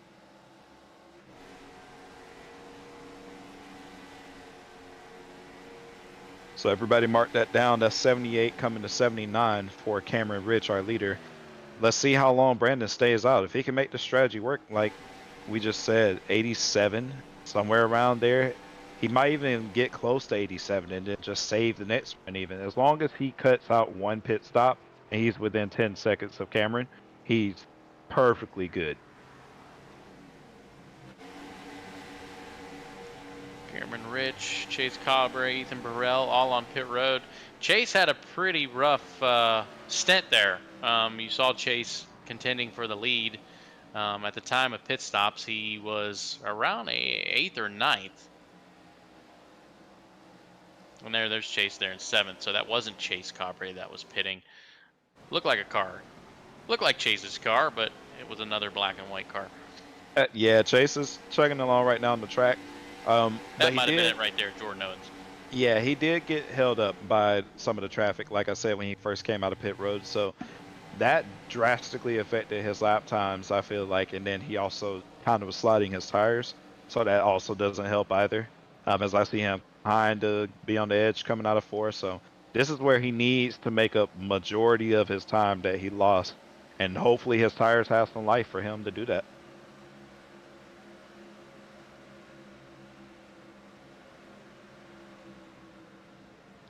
Once Brandon Hoff completes the lap, we'll hit that halfway point. Again, this is a special event, so no points are rewarded to halfway or even the winner. But you got $100 on the line for the winner of the Brickyard 400 tonight. So Brandon is now pitting. So that's 80 coming to 81. I'm not quite sure then what's the strategy of him saving the fuel the way that he was and losing that time to Cameron. But maybe we'll see if it plays out later on, if he's able to make it and Cameron's not. Fun to watch all these guys getting on the pit road. They are flying down there and just slamming the brakes, locking the rear tires up. There's another one, and that was close. Oh.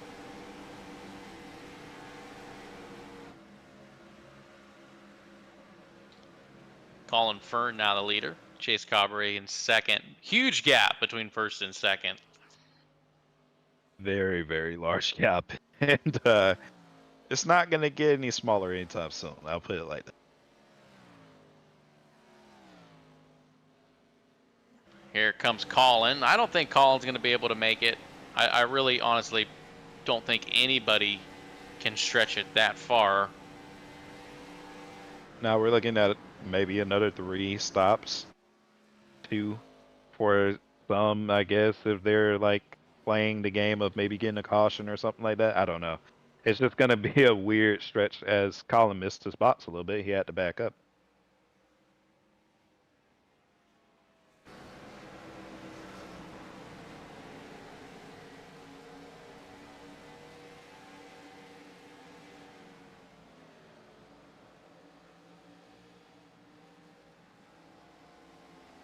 That's interesting here. So Cameron's, he's heavy in lap traffic right now. I would say he has like another 3 cars in front of him, I think. And you have Brandon, who was the second place car. He's just now entering turns. Yeah, Nick Olson. You can pretty much cover a blanket over Nick Olson, Joshua Chen, and Cameron Rich. You got Chris Wright there. Chris Wright multiple laps down, giving way to the leaders. But that's a battle for second. Second, third, and fourth between Olson, Chen, and Rich. I expect Cameron to make some quick work of them right here. If not, take his time, save some tire, and then just push the pace.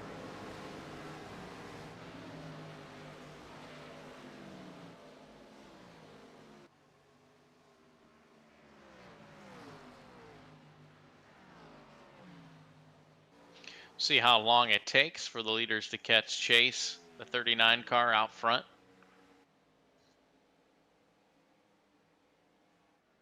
Gavin Hibbs will be coming down pit road. Gavin 5th right now, but has yet to pit.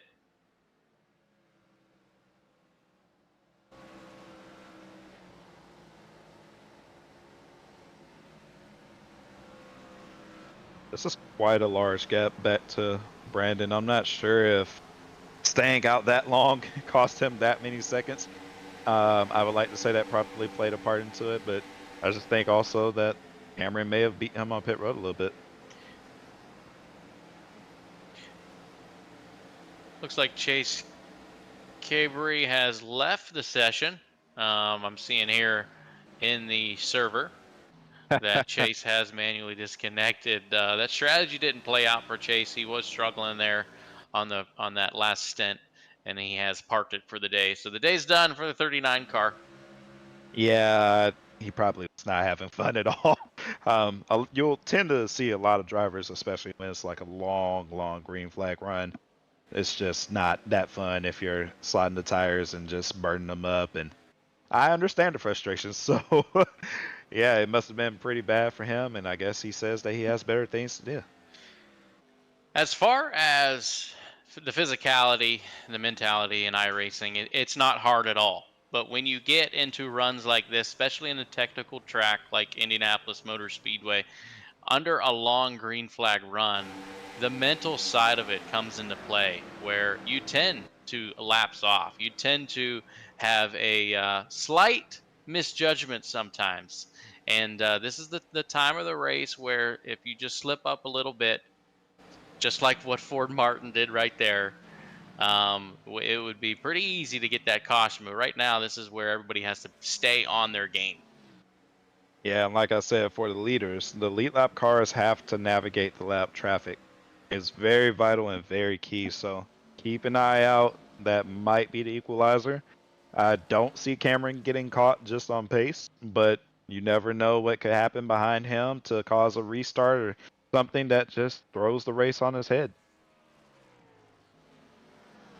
After pit stops, after Chase pulled off, Cameron Rich up to first now, regains the lead. Nick Olson second. Joshua Chen in third. That's the highest Josh has ran all day. Again, up 28 spots from where he started. Brandon Huff in fourth. And Kevin West, we mentioned him earlier, having a great run in fifth spot. Colin Fern in sixth. 15 seconds back. Scott Crump. Haven't talked much about Scott Crump in 7th. And in 8th, Tate Lytle. 9th, Presley Sora. Rounding out the top 10, it's Chad Frankenfield.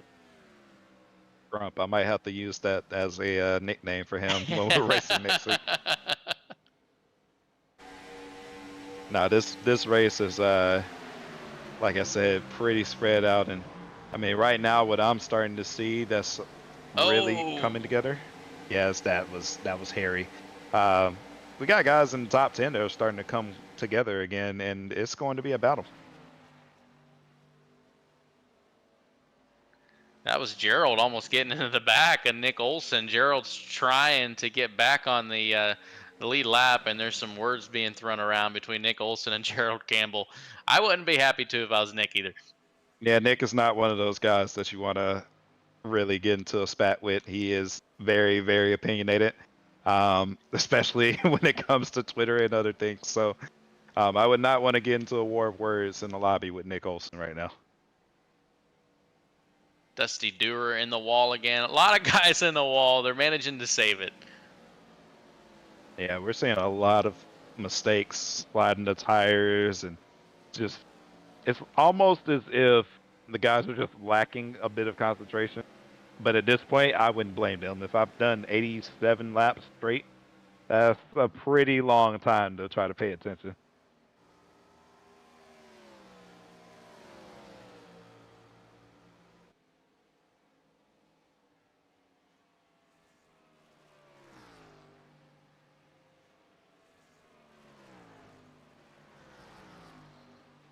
Lap 88, a 160. Couple other stats that I had. Average number of cautions in the Gen 4 era in the NASCAR Cup Series was 7.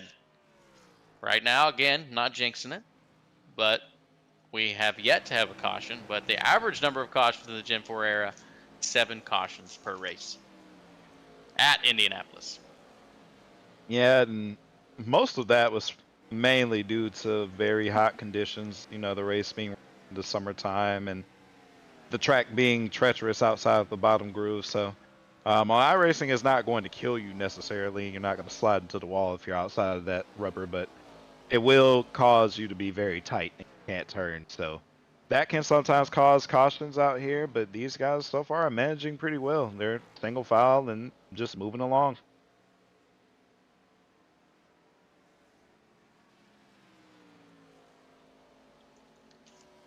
And one guy that's been moving along all race, Cameron Rich in first place. Out of Yorktown, Virginia boy, Cameron Rich.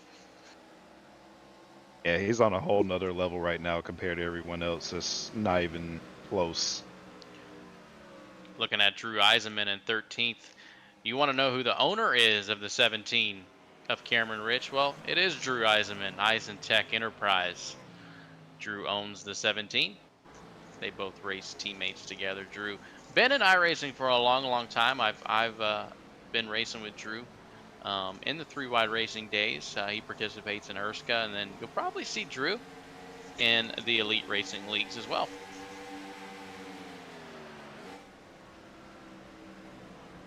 This is an interesting thing that's starting to happen here. So Brandon, like I said, is so far off the pace that honestly, Colin Fern has made up a bit more time on him.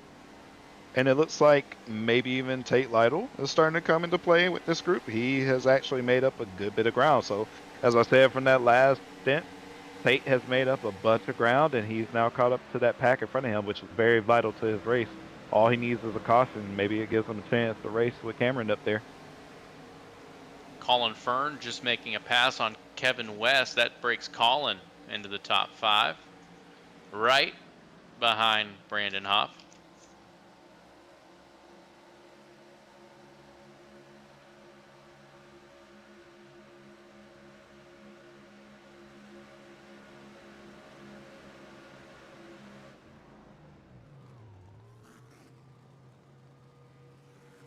There's Ford Martin. He's on pit road. Ford Martin, if you look at his car, he's the CEO and founder of Mach 10 Digital. If you want to check out Mach 10 Digital, go to Ford's Twitter page. I like the paint scheme. That looks pretty good.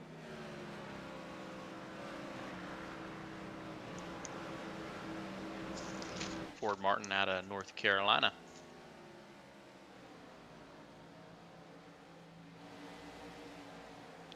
And you see the battle. There's starting to be a battle for second place. Nick Olson, Joshua Chin. Josh only about a 10th off from Nick. That is correct. And right now, what he's attempting to do is, like I said, Nick's tires start to fall off around this point in the run, and Nick is going to lack traction like he did right there coming out of the corner. So Josh is going to try to set him up on the exit of one of the corners. Could even be right here down the front. Two pretty even cars. You see the rear end give out a little bit on Olson's 23. A lot more stable in the 93 of Joshua Chin. Nick is really feeling the pressure right now to try to hit his line and try to get a straighter exit, but it's just not working out. Loose for that 23 car. You don't want to hit that apron there, that white line. It's more prevalent in the open wheel side of things, but even in the stock cars, you don't want to hit that curb. Yeah, the stock cars, you really want it, and it's an art. Just almost kiss it every single lap. You have to be an inch off of it. That's where the most grip is, and that's where the most rotation is every corner.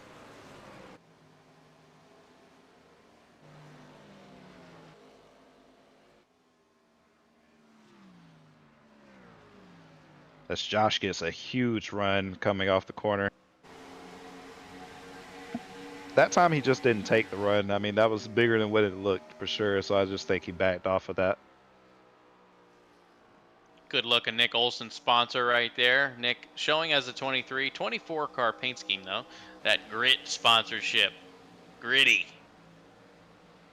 Yeah, longtime sponsor of Nick Olson and his team. So, yeah. Oh, that was a Way big time loose. moment. Oh man, he is fighting He that still thing. got it though, as Joshua Chin's going to try to make the pass on the outside. Let's see if Olson gives way. He doesn't. Nice. Now, if I'm Josh, I've got to cross him over. You got to do the crossover. Yeah, you have to either cross him over there or you have to set him up off of 4. And let's see. Maybe he's just playing the game of cat and mouse right now. Maybe he doesn't want to use up his tires as much. He's pitting. Josh thought better of it. He didn't want Nick on his butt while he came down pit road. Joshua Chin in for pit stops, lap 95. Let's also mention that the lead is now over 10 seconds.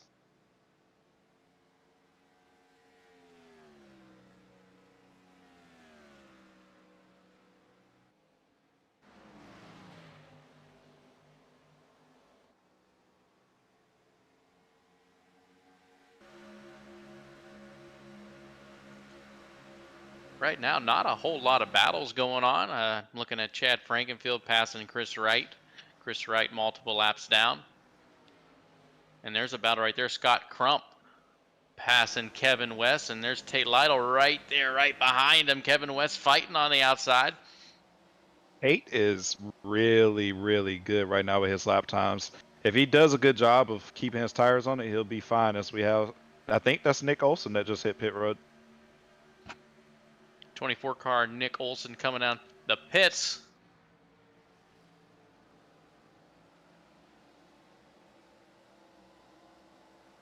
Battle for fourth, Scott Crump, Tate Lytle, 2 elite racing veterans out there in the 90 and the 56.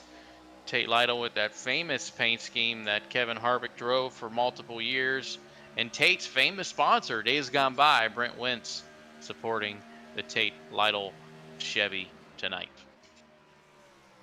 If Tate can get by Scott here before the pit stops, Tate's in a very good spot to put himself at least towards the top 3 and maybe again see if there's a caution that comes out and gives him a chance at Cameron.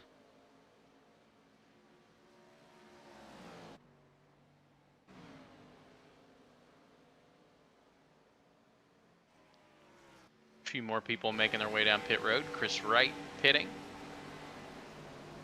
Chad Frankenfield and Presley Sora were in a pretty heated battle for the 8th and 9th spot as Chad gets close to Presley. Yeah, Chad is eating him up in the center of the corner because he's making the line better. That was a good job of getting underneath him there in turn 2. That's a really tough spot to do that. See what Ford Martin does. Ford's on new tires. See if Ford plays nice. Sits in behind him as a lap car.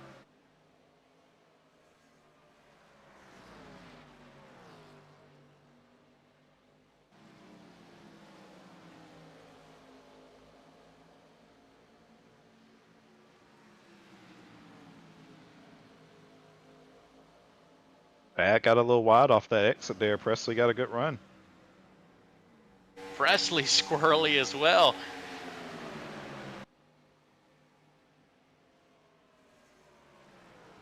And that'll probably do it. Chad Frankenfield clears him up to 7th. The best Chad's been all night. Chad started in the 13th spot. It's been a challenge working his way up through there. And right now, Chad Frankenfield in the 7th spot in the 15 car as Dustin Dewar now goes on pit road. An eventful night for Dusty. I would definitely say so. He's been sliding around. He's been to wall, I think, once or twice here. So, yeah, he's had his hands full.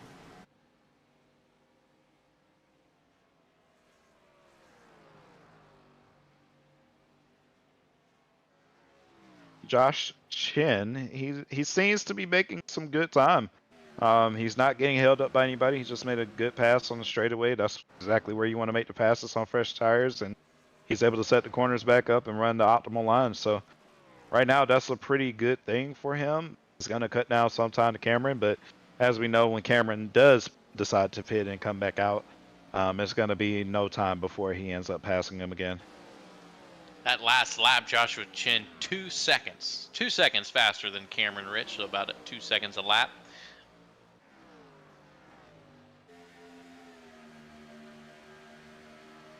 Let's also mention that as of right now, we have 15 cars on the lead lap. So it's starting to honestly get to the point where the guys outside of the top 10 kind of just are hoping for a caution. You're behind almost 40 seconds, and the leader's closing in, and he'll probably close in on you before the next pit stop on the next run. Trying to go through this running order and look at guys that we haven't mentioned. Jordan Owens, again, we did mention earlier his comeback to iRacing, currently 17th. Michael Hossack in 18th in the 24 car. Brent Jones in 20th in the 51, his famous 51 that he runs on a weekly basis. Mark Revelis in 21st in the 99 car. And Dean Gagliano, I don't think we've mentioned him. He is, I think, 2 laps down in the 24th spot. Everybody else, I think we've been covering pretty good tonight for the 400 miler. Yeah, I'm really loving that 18's paint scheme, the Caterpillar scheme here. Very retro look, very clean look to the car. So probably one of my favorites here. Missed that sponsor in the Cup Series or in NASCAR in general, as we are close right there. Is that the lap car? Is that the 35? He gets up in the marbles. Joshua Chen makes the pass. Man, that was close. That was not a lap car. That was Brandon Trost in the 35.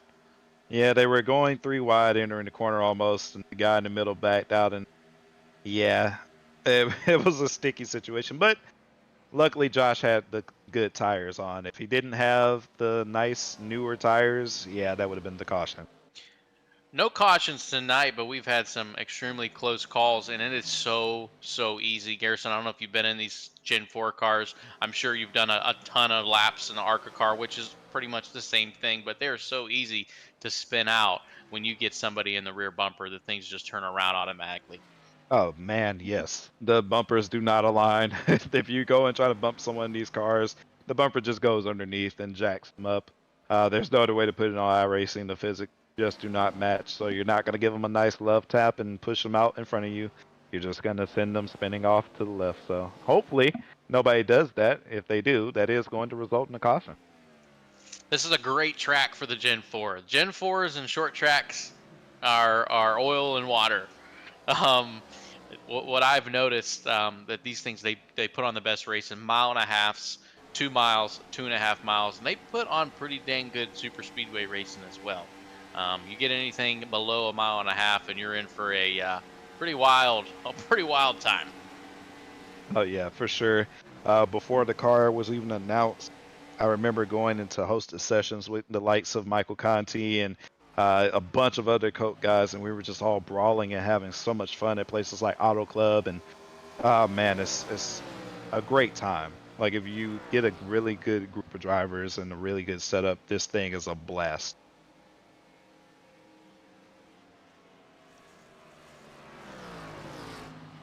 Presley Sora went for a little bit of a wild ride, lost a lot of positions, actually lost position to Chad Frankenfield. Not so much positions, but time.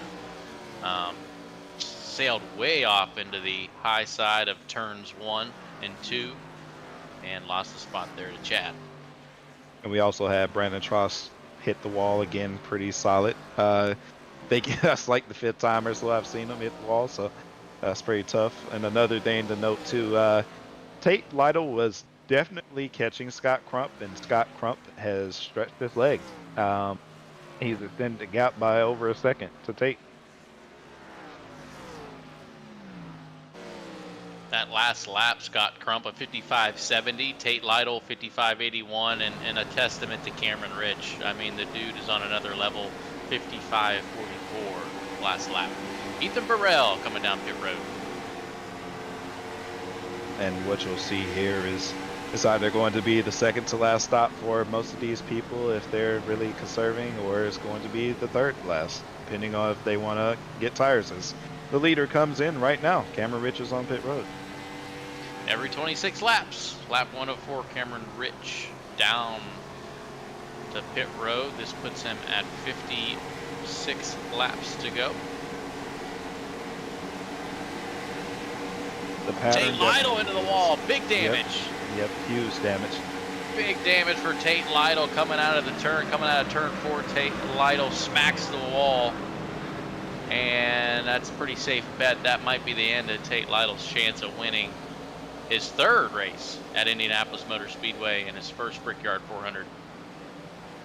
Yeah, I know he was hoping to not tank slap it, as that's what we like to call it when you get the right rear end to the wall first and then hits the right front, but the right front tire is now exposed, and I think that's going to be a little bit detrimental to his chances.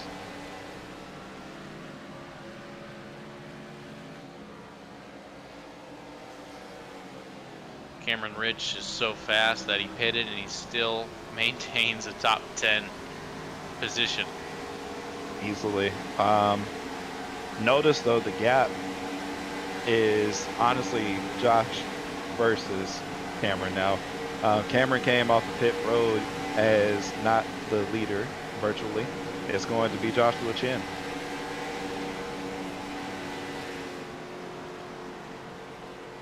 Joshua Chen about 5 seconds up from Cameron Rich right now. Tate Lytle still, he's having a rough time. I've been having the camera on him. He's way off the pace. Drew Eisenman got by him. Kevin West got by him, and then Kevin ended up pitting. He's on pit road right now.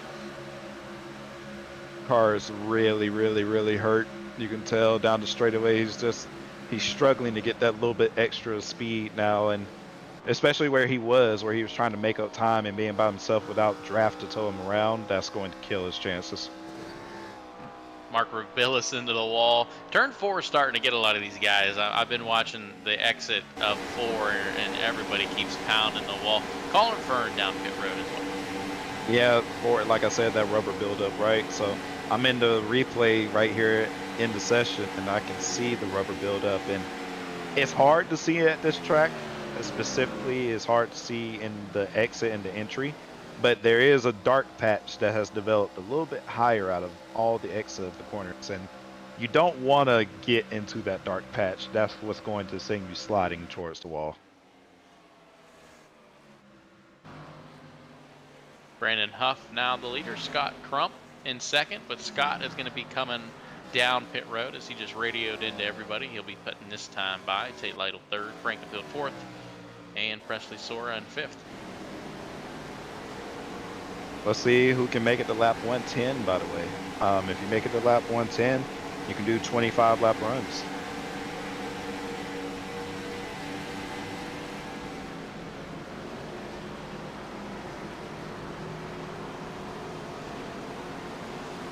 all the top 5 ended up pitting. So if it all cycles out the way it should, Joshua Chin is going to retain the lead after Joshua Chin did short pit a little bit earlier than everybody else did. Nick Olson now second and Cameron Rich in third, as Cameron is right on the back bumper of the 24 car. Oh, here's where it gets interesting is what I'm seeing. What's playing out is that Brandon and Scott might be in a very good spot. Pay attention to the fact that it is now lap 108 when they're exiting the box. That technically leaves them to run 26 to 27 laps versus what we have with Cameron Rich. He has Lap a little bit 104. over that. Exactly. So really pay attention to that and see if Cameron's able to save fuel. We haven't seen Cameron go any farther than 26 laps.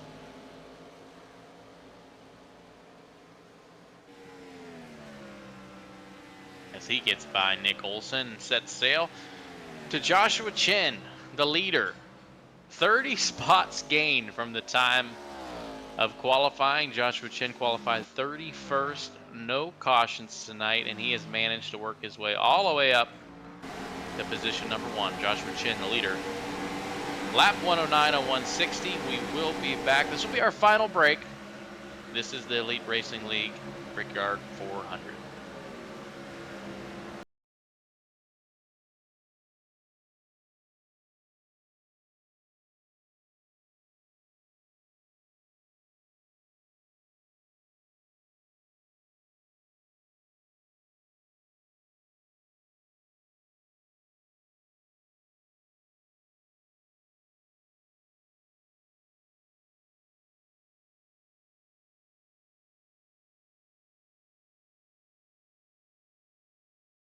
Racing isn't easy, but experiencing it is. iRacing puts you in the driver's seat with the industry's leading sim racing game. Drive on laser scan replicas of the greatest racing circuits from around the world. Go head-to-head against other drivers chosen by skill-based matchmaking to ensure competitive racing at every level. Compete across all your favorite series. In officially licensed cars, engineered to deliver the most accurate driving experience possible.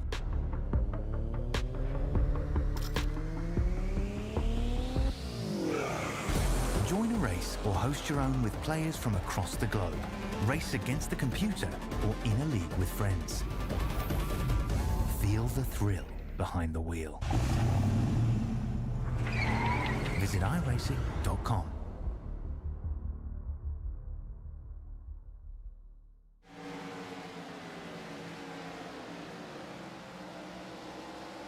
Live from Indianapolis, Indiana, the Brickyard 400, presented by the Elite Racing Network. This is the Elite Racing Leagues.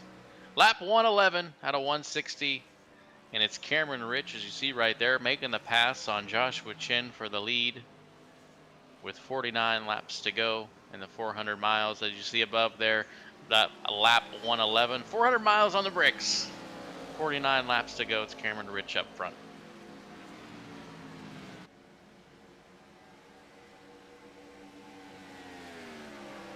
Interesting here. Interesting change. Colin Fern, who had been following Brandon, has now swapped positions with Brandon. So now he is leading Brandon. But what I will say is Brandon may be using him as a benchmark. So watch for him to maybe sit behind him and save some fuel.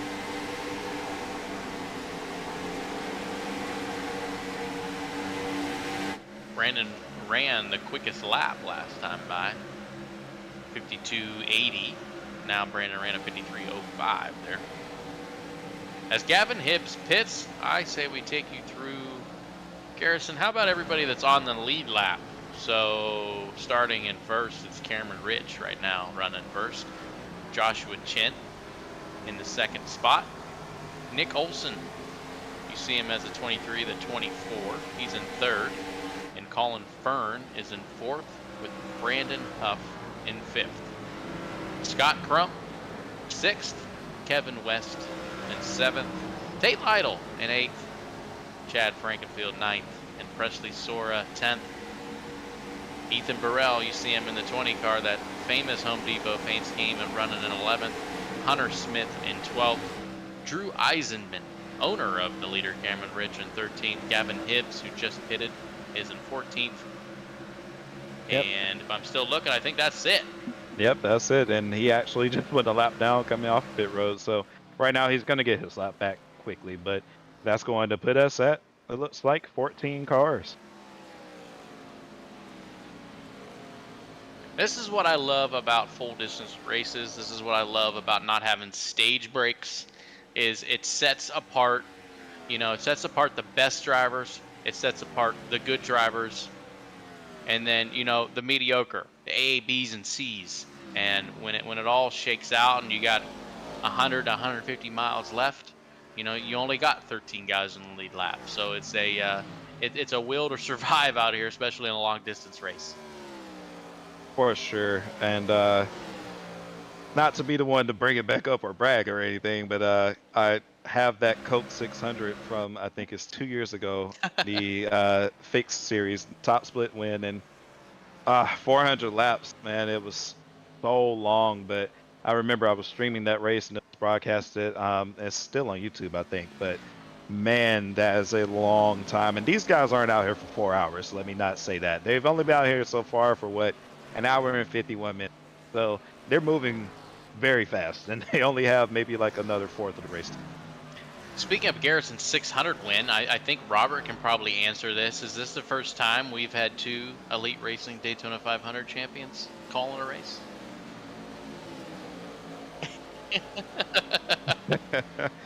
Well, that's a pretty cool stat. I mean, I'm glad to be a part of the club now. The first couple of attempts that I made at it, they were not great. I think I was wrecked out of a spot in the duel, and then the other one was just, it was bad. Like lap 10, I got wrecked or something like that. So it's fun to be a part of it, and it's also fun when every Daytona 500 rolls around and you get those tweets that the Elite Racing League Twitter page tags you in on what year you won, and then so far, nobody has won it twice. So Garrison, myself, we have a chance to be the first 2-time winners, along with about 6 or 7 other guys. Yeah, it's a good list, and it's going to be a tough challenge. I don't think it's going to go the same way that it went back when I won earlier this year. So it's going to be a lot to deal with at the end of the race if we're all still around competing with each other, and it's going to be hopefully nowhere to go. If we can go 3 wide successfully around the track, I hope that we can go 3 wide around the track, but you never know. Nick Olson coming down pit road with 44 laps to go. Yeah, that's an interesting change in his strategy here. Nick will not be able to make it. A long time ago. Yeah, that was I think he had to pit. He knew he had to get back on the track with everybody else as far as the scheduled stops go. One interesting thing, when we came back from break, Cameron Rich made the pass on Joshua Chin, and I thought Cameron would pull away. But as you see the gap, he hasn't pulled away as much as I thought he would. He's only 0.8 to a second in front of Joshua Chin. Yeah, I think somebody relayed the message that he needed to save a good bit. So the fun part about this race, guys, don't go away and really look at it. The gap between Cameron and Brandon in third is 10 seconds right now. Brandon, the last lap around the track, was a little bit over a second faster. So if Cameron has to continue to save, and he has to save a lot, that can bring Brandon right back into play, and he could be within easily 4 seconds of the leader before the last stop.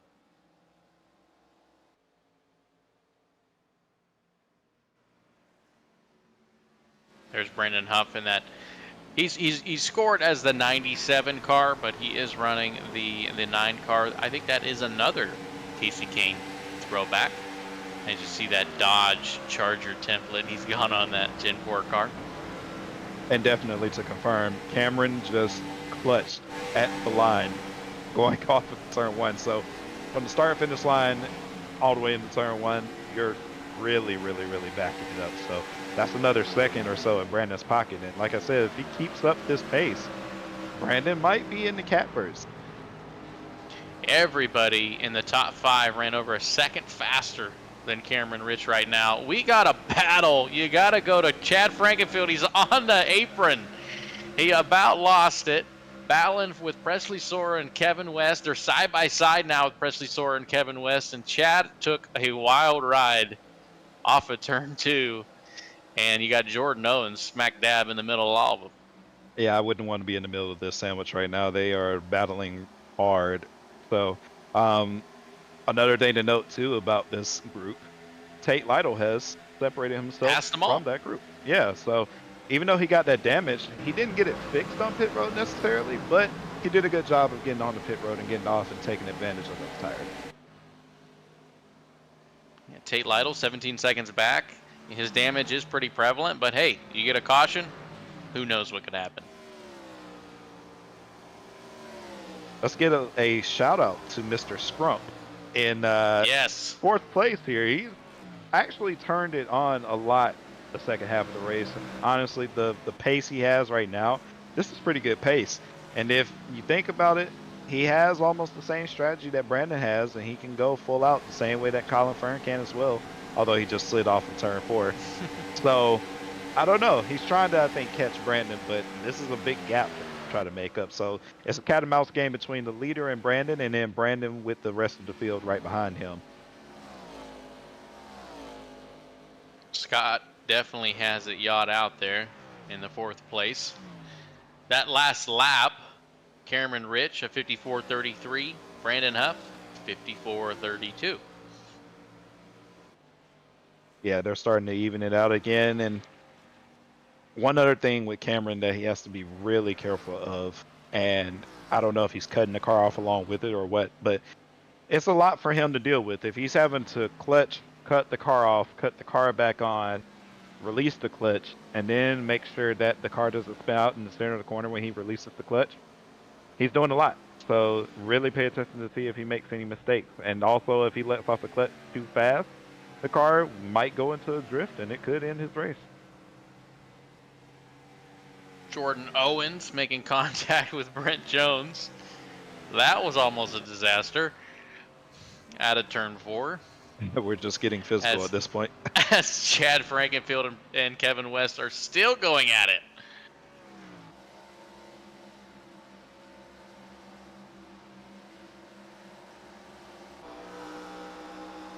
Yeah, Chad's really trying to put the power down on the exit. I don't know if he's trying to catch Presley or maybe his goal is to try to pass like everyone, including Tate, if Tate falls off. I'm not quite sure. Chad sends it in again, right on his back bumper.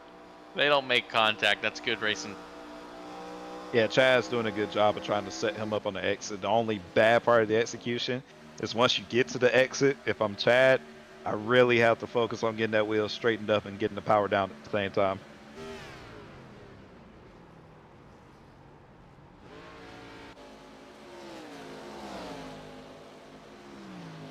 Now he's finally...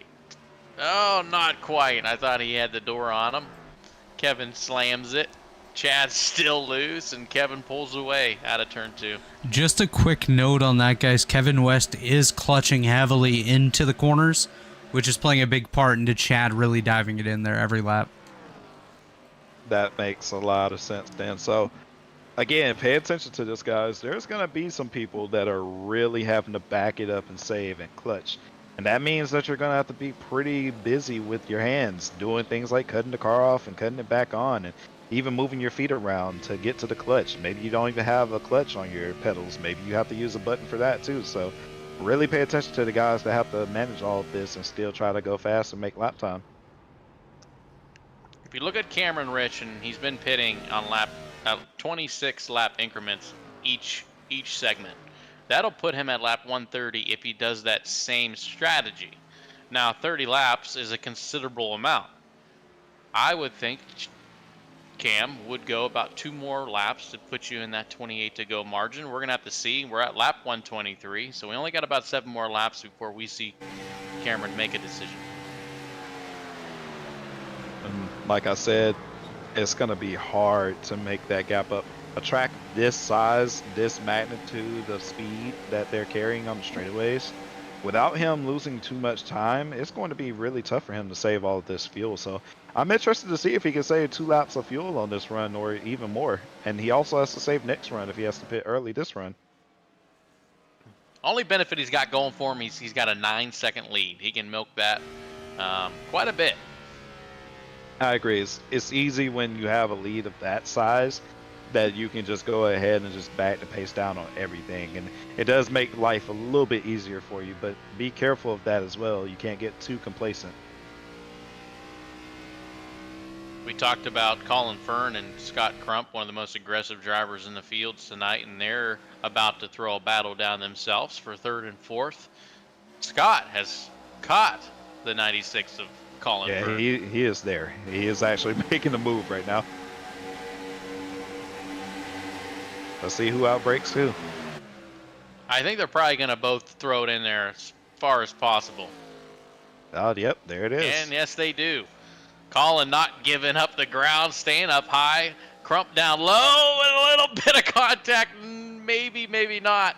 Colin throws it in again. It's really close, but Crump has to do what he has to do to maximize that entry. And I gotta say that was a great job through 1 and 2 of Colin Fern to stay on the outside of him. You know, neither of those guys are going to give it up, regardless on what type of tire strategy they're on, fuel saving they're on. Scott sends it into the bottom, Colin up top. Will Scott push up a little bit? No, he doesn't. That's just great, exciting racing right now for 3rd. The best racing we may have seen all night here. Almost close. contact. Oh my God, yeah. If there's any potential for a caution, let me tell you something right here, fellas. This All the might be spotters it. are watching. And Colin Fern finally gives way. I wouldn't be Scott so Crump. sure. Is he going to cross him up? He tries to cross him up, tries to go high, sends it down low again. Will Scott give him enough room? I don't know. That was odd, right? And he gets in the wall. Crump technically missed the corner, and he didn't want to be that high up. But at the same time, I think Fern basically had nothing left in his tires. It was just a bad recipe for him. And anybody who wanted to see a caution, probably pretty disappointed in those 2 guys. But Cameron Rich, Brandon Huff, they're probably pretty happy that Scott Crump, Colin Fern came away without any type of incident. Cameron's now back to clutching at the line again, so he's trying to desperately make it past 130.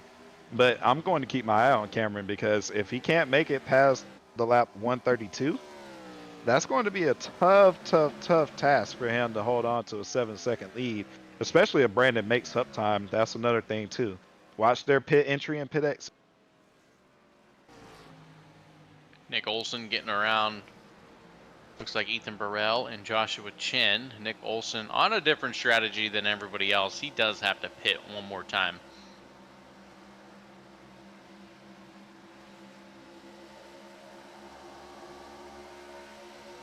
Cameron Rich with almost a 56-second lap time last time around, and Brandon was at a 55.32, so close, but that time Cameron consistently again with a 55.9, and Brandon now with a 55.28. So I mean, it's getting closer. That was about 0.6 on that lap, and it's only going to continue to get smaller and smaller if Cameron decides to save at the end of this run.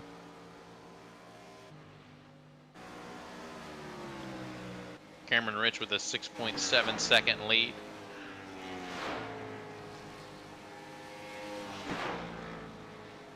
Colin Fern and Scott Crump still pretty close to each other. I'd say they'll start to separate now as the lap car just got between There them. goes Brent Jones around Colin.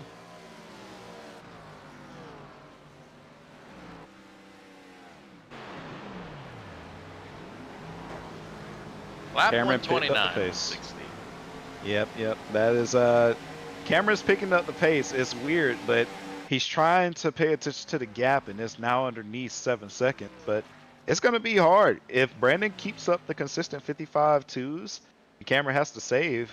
It might bring him within 4 seconds before they even pit.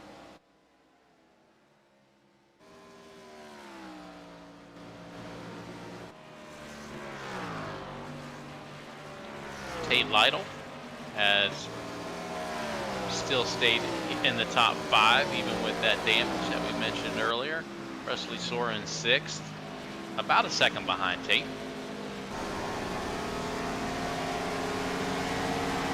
All right, this is coming to 130 for Cameron. So anytime now, it's really inevitable. They're going to have to pit soon, but you have to see when Cameron pits versus Brandon is able to pit, because if Brandon can pit and safely go full throttle the entire time, look out. So that was lap 26 right there. So if Cam was still playing his same strategy, he would have pitted that lap. So this is already 1 lap extra than what he's gone so far in this race.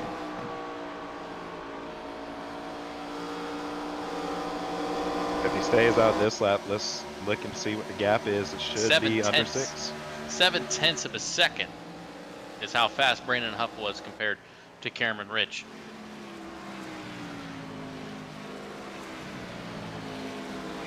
Will he come down this lap? No, he won't. Cameron Rich stays out 1 more lap.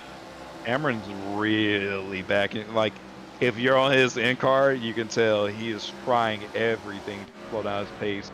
Mid-corner, coasting in, whatever it takes. That lap right there, a 55.67 from Rich. Huff, a 55.32. 3/10 gain. Colin Fern has got around Scott Crump.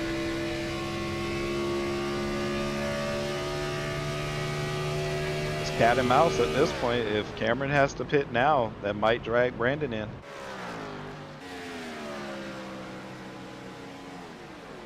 Hunter Smith down pit road. Let's see if Cameron comes down this time by. Remember, he's already went 2 laps longer than any other cycle.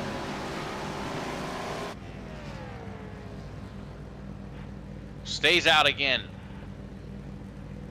See the difference. I see Brandon just slid off the floor, but it still should be faster.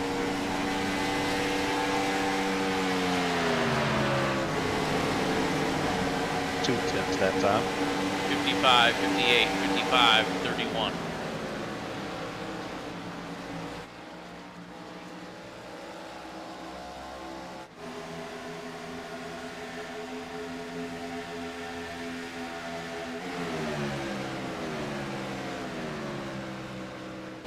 So this puts Cam at 28 laps to go, and he's already went 28 laps on this run. So we can pretty much be safe to say that Cam's not going to run out of gas if he comes down pit road now.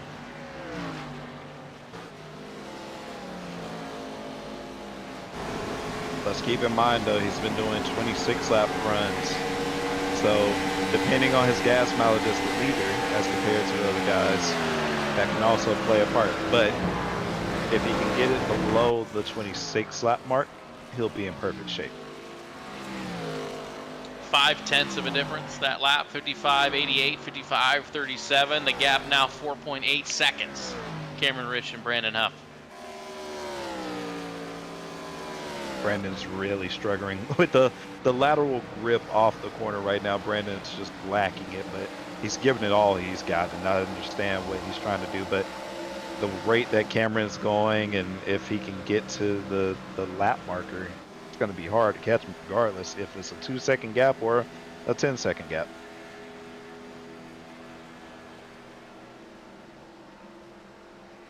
Here he comes.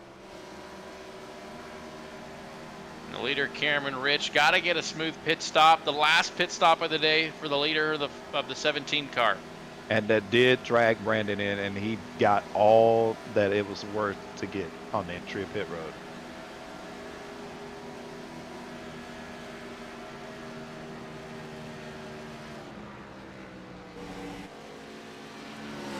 Scott Crump retains the lead. He's in first. Let's see who gets off of pit road. Right now, it's Cameron with about a 4-second difference over Brandon Huff. Right now, the Cameron's left sides are jacked up, and he has a jack drop now. There he goes. Cameron off and away. He didn't get the greatest exit off. I mean, Brandon can come right off his box and go, so let's see. Brandon Huff off and away. Right now, it's 3.8, climbing 4 seconds now.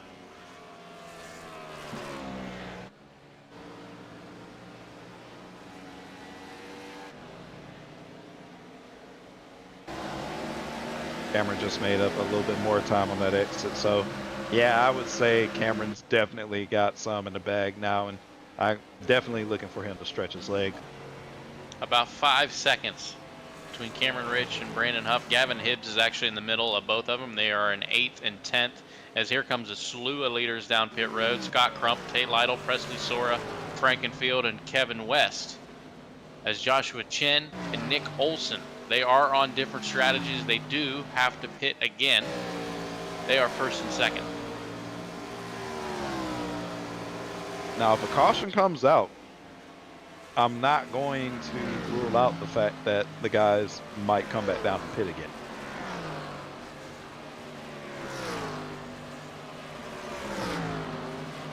Joshua Chen and Nick Olson pitted at lap 117.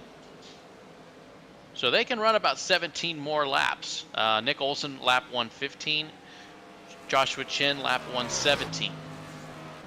So if we can get a caution within 10 to 15 laps, they would be sitting pretty, because then that would send everybody back down pit road. Just depends on the timing of if it ever happens. The caution comes out, and let's just say they are where they are right now. I'm not going to stay out if I'm Cameron, or even if I'm Brandon. You have to pit. Gotta take 2 laps. Yeah, it's a disadvantage, huge disadvantage in this car. So you have to get all that it's worth for the tires that you are coming to pit road to grab.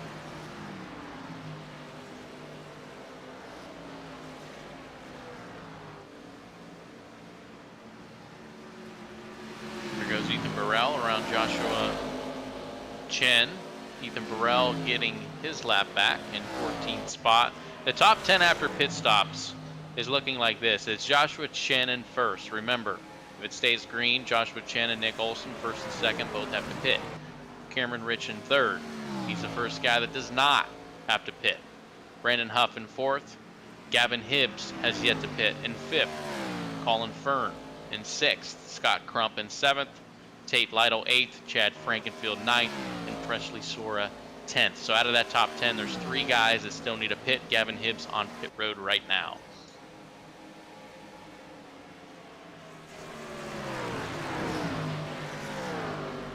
Brandon just put down his fastest lap of the race, that last lap, at a 52.67. That 52.67 was actually the fastest lap of the race. 52.67, Brandon Huff with the fastest lap of the race. So now it's getting to the point, we're at the end of this race. That's the last transition, right? We haven't had a caution. The track hasn't cooled down. All that rubber that's being laid down that was detrimental, that was so slippery earlier, now it's going to be something that you want to be in, because now it's gripping up. So the tires are not going to wear as much as the previous run, and everything is going to be pretty good if you want to put down some hot laps early on if you have the gap.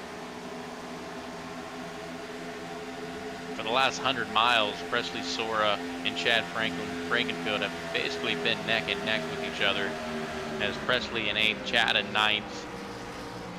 Chad's fighting that. He's got a little bit of right rear damage from maybe a wall slap. What's that called? A little tank slapper. Yeah, he looks like he didn't have a good time at one point in this race. I'm assuming that he probably backed into the fence and never really saw it.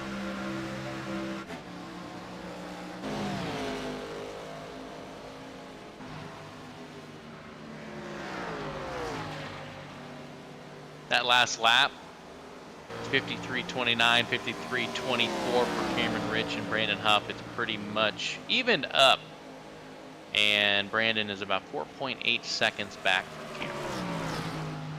Brandon has definitely had the pace. Cameron, I think he has some in reserve, but I don't think it's as much as it was at the beginning of the race. I think Brandon has really gotten into his stride and figured it out.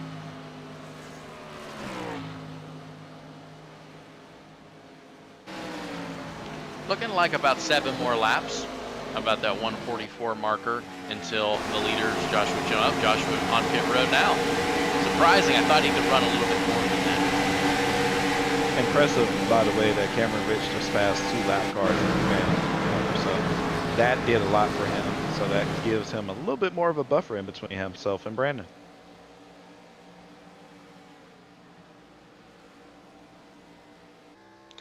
And you can probably expect Nick Olson to make a pit stop after Cameron Rich does work of him.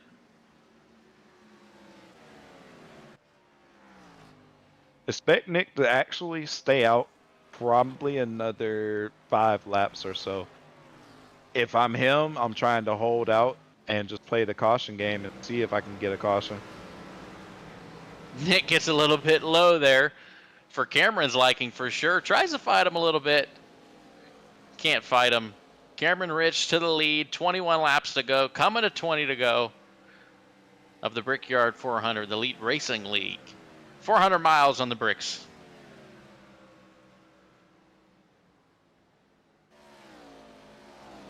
Let's see if the lap cars give Brandon some courtesy here. There's a solid 2 lap cars, and you have Nick Olson on the old tire. So if he can get past Nick and the other 2, if Brandon's putting down some good laps, it may not be over.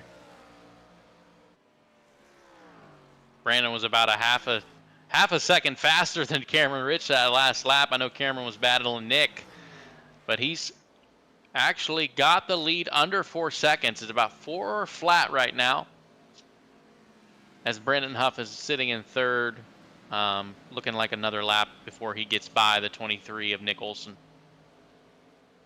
Yeah, and their teammates too with their grit sponsorship on both of their cars. So I'm pretty sure Nick is not going to make it tough on Brandon here. Ooh, you just saw Dewar lose it on pit road into the inside wall. Yeah, that was not a good time. I'm pretty sure Dusty is ready to hang it up for the rest of the night after this race.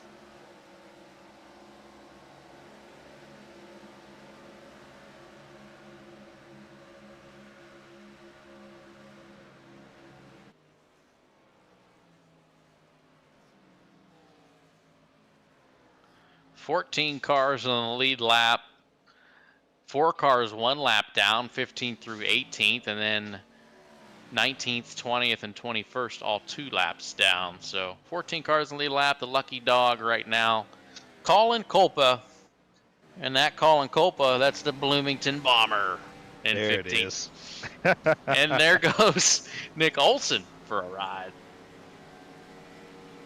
So he did end up, I believe that was 3 laps, maybe 4 after the lead was taken from him. So that was almost on the money as to when I say he was trying to hold out. At this point, he knows it's over, and his best chance is just to see how many more spots he can gain on fresh tires right now.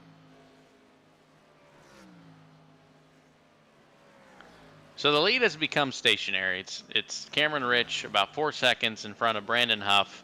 And Garrison, take me through a driver's outlook, a mindset when you do have a lead. You've dominated a race, and it's a track that takes 50 plus seconds to get by, and you got 18 laps left. You honestly just have to not put the idea in your head that a caution can ruin it. The caution, of course, changes everything for everyone, including the leader. But if I'm the leader, especially at a track of this length, if I'm thinking about that caution coming out, I'm going to start making mistakes. I'm going to start driving harder. I'm going to start getting into my own head, saying that I got to get to that checker flag as fast as possible. Really the white flag. That way the race is official. So, yeah, Cameron just needs to back it down right now. I would say 4 seconds is plenty enough. I don't think Brandon's going to have the pure pace. So if Cameron wanted to, he could just let off like a couple tenths at a time, let Brandon catch up, and then just 5 laps to go or so. Just stretch your legs again, and you're going to have a tenth or 2 on them just because you saved that much tire. And as you watch in real life, they talk about that all the time, what Garrison just said, but they're usually listening to what the car is telling them. Is there mechanical problems? Is my engine blowing up? Do I have a tire going down? In iRacing, that does not happen. But what does happen, and what has occasionally happened, and I've seen in the past, are mechanical issues in iRacing is computer issues. Cameron doesn't want to see any yellow bars pop up on his screen. He doesn't want to see any connection issues. I've had that happen in the past where I'm leading a race under caution with under 10 laps to go. It was actually the Daytona 500. And my frame rate, my quality bar went a little bit yellow. And I said, please don't do this to me. So I guarantee Cameron's looking at everything right now. Yeah, even in the weather, if it's storming outside, he's looking at the weather app right now on his phone. So no lightning. Be sure that you know that your equipment is going to last the rest of the race. And that's what Cameron hopefully has. I haven't seen any blinking from him or any sign that he's going to have an issue, but you just never know. Elite Racing Leagues, they put together a lot of special events. We mentioned the 2 Daytona 500s. We mentioned the open wheel, the big event that they have every May and in November.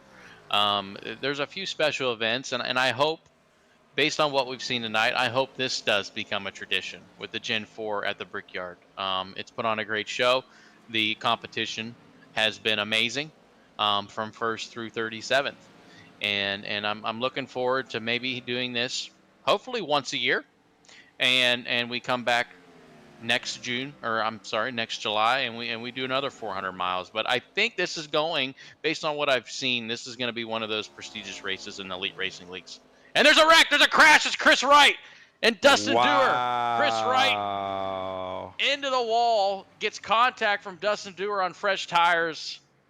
Both cars multiple laps down, and that's the caution. That's the caution that we've been talking about, 14 to go. That changes everything. That was a very, very, very bad miscalculation on Dustin's part, and trying to make the pass on the outside on the fresh tires too was kind of a stretch. But yeah, Chris wasn't expecting that, and there was no room. As you guys see it here on the replay, Dustin Dewar just came off pit road. We marked it. Dustin getting a little bit too hot, getting on the back of Chris Wright, causing the caution. And what we've been talking about. Yep, that's what we've been talking about. What's going through Cameron Rich's mind. Caution out. And everything's reset from 1st to 14th.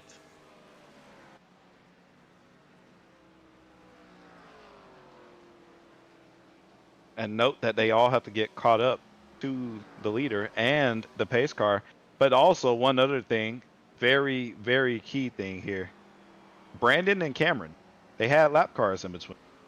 So Brandon has to come into pit road a little bit further behind than what he would like.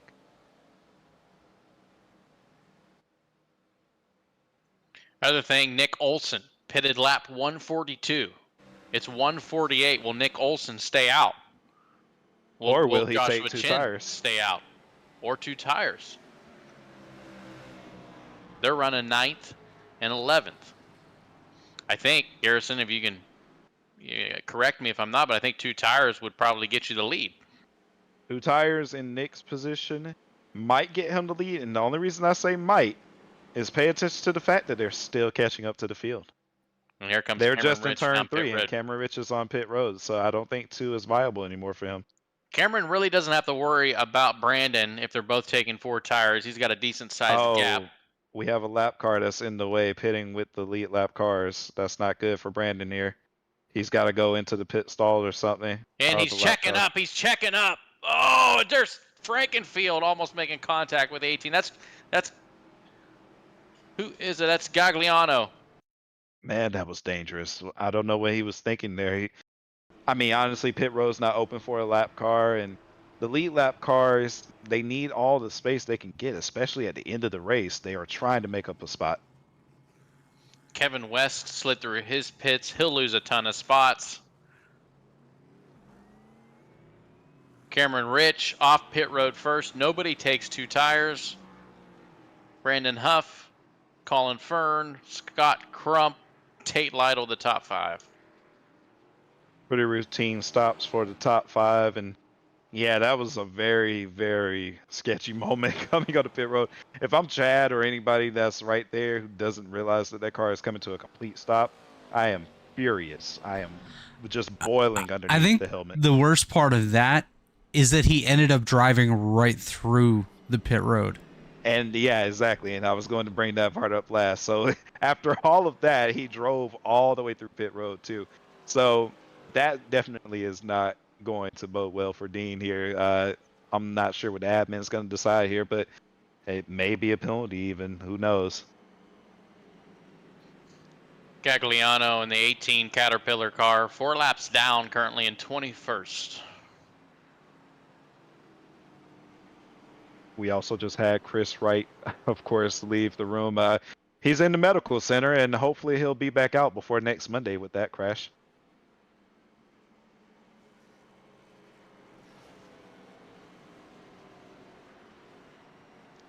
And as we sit under caution, still pacing, 11 laps to go.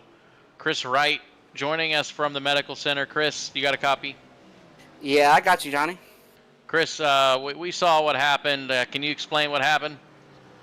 Our night got off to a bad start there. We had some wheel and pedal malfunctions there the first 10 or 15 laps. Once we got it straightened away, I expected, maybe catch a caution at some point. And then I guess, about 150 laps later, we were the caution there getting ran over. But it was a good car. We had some good speed. I would have liked to have been able to run up there competitive without any problems. But hate that we were the caution. It's a shame. Hopefully Cameron can hang on to this thing. And I really hope they don't let Fern win this thing because that's got to be one of the biggest assholes out there on the track. Strong words there, Chris. Strong words. Well, Chris, we hope your 2023 B season starts off a little bit better than this exhibition race. Thanks for joining us up here. Yeah, no problem. Thanks for having me. We had the speed tonight. We didn't have the we had a little malfunction there at the start that got us a couple laps down, but the speed was definitely in the car. I'm really excited for the 500 and whatnot next week, and hopefully I can write my name next to yours, Johnny. You got a couple 500s now, right? Just one. Same with Garrison. But good luck. You might get one this time around. All right, good luck, guys. Hopefully it's a good show to the end. Hopefully so. Here we go. 10 laps to go to decide the Brickyard 400. It's Cameron Rich and Brandon Huff side by side. Colin Fern in third. Watch out for those two. Colin Fern, Scott Crump. Green flag in the air. This is going to get interesting. So Cameron got a great launch, but you got to think Colin Fern's an agitator. So let's see if he can mix it up. He might push the pace faster than Brandon. Fern right on the back of Brandon.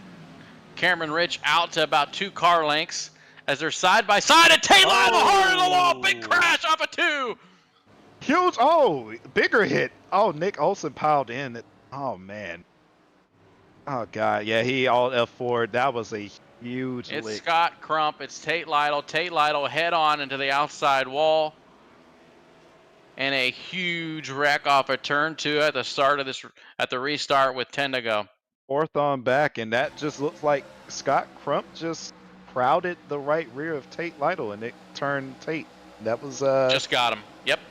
Yeah, that's pretty bad from Crump to not give him that much room. Like, I wouldn't lay it on somebody's right rear at that moment. I kind of get what he was trying to do, but it's not the place to really try that off a turn 2.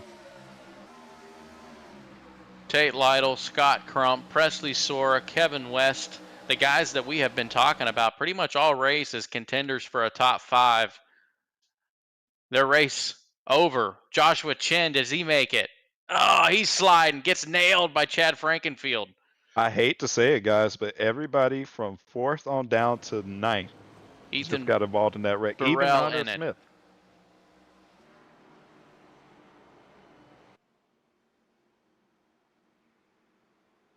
As our admin did rule that it was the 90's fault. Well, I think in here it looks like he has number 8 on, but either way, he was given an EOL penalty, so it was deemed to be on Scott Crump. Chad Frankenfield still running, currently scored in the 4th spot, actually the 5th spot. Chad has heavy nose damage on the left front, so he's probably going to pit. How many people come down pit road here? Chad is one of them. Joshua Chin stays out after that big contact. So does, I think, is that Gavin Hibbs? Gavin Hibbs did not get in that. Gavin Hibbs has no damage. He's clean.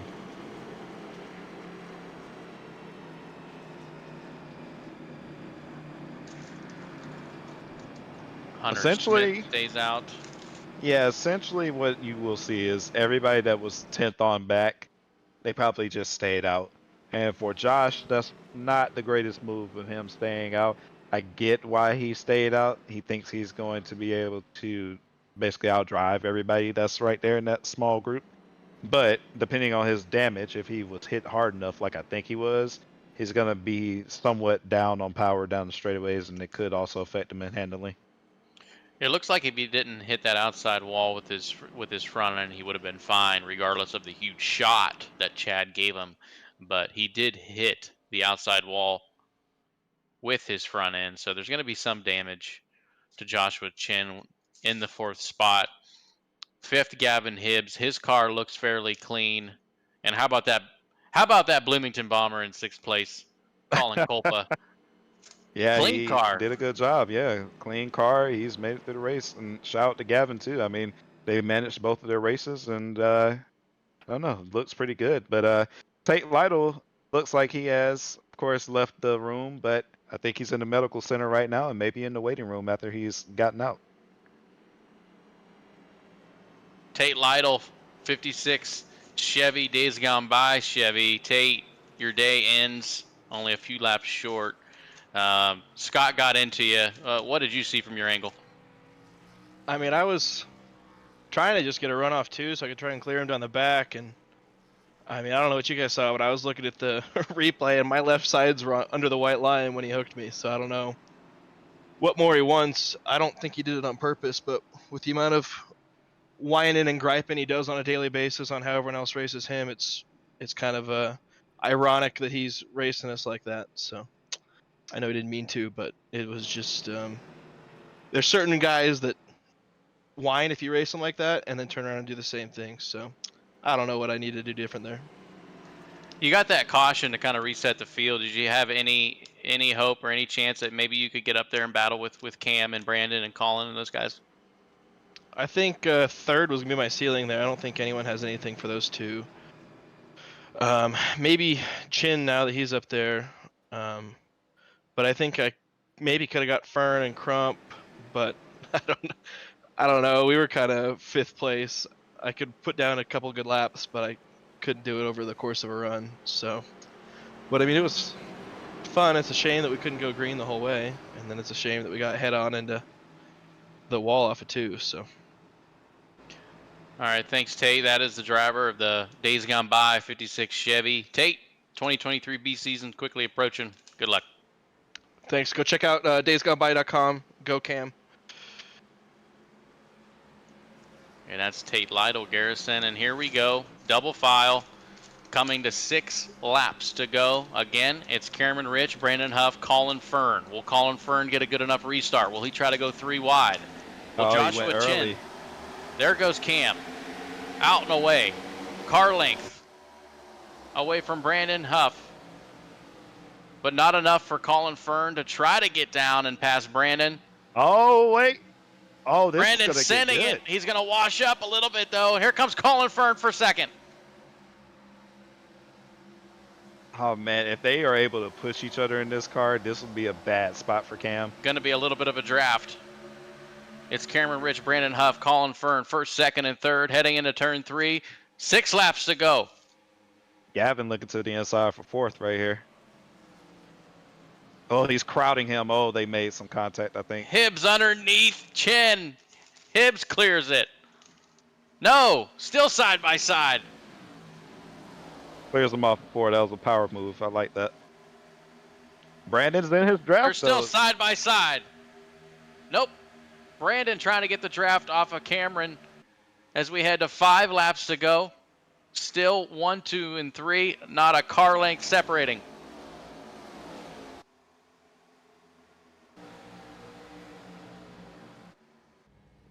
Oh, it's such a small margin of error, and Brandon just overstepped. He just clipped the curve, and that threw off his run through the center. Cam trying to break the draft. Colin Fern right on the back bumper of Brandon Huff. Ethan Burrell trying to get by. A few cars in the back for the top 10.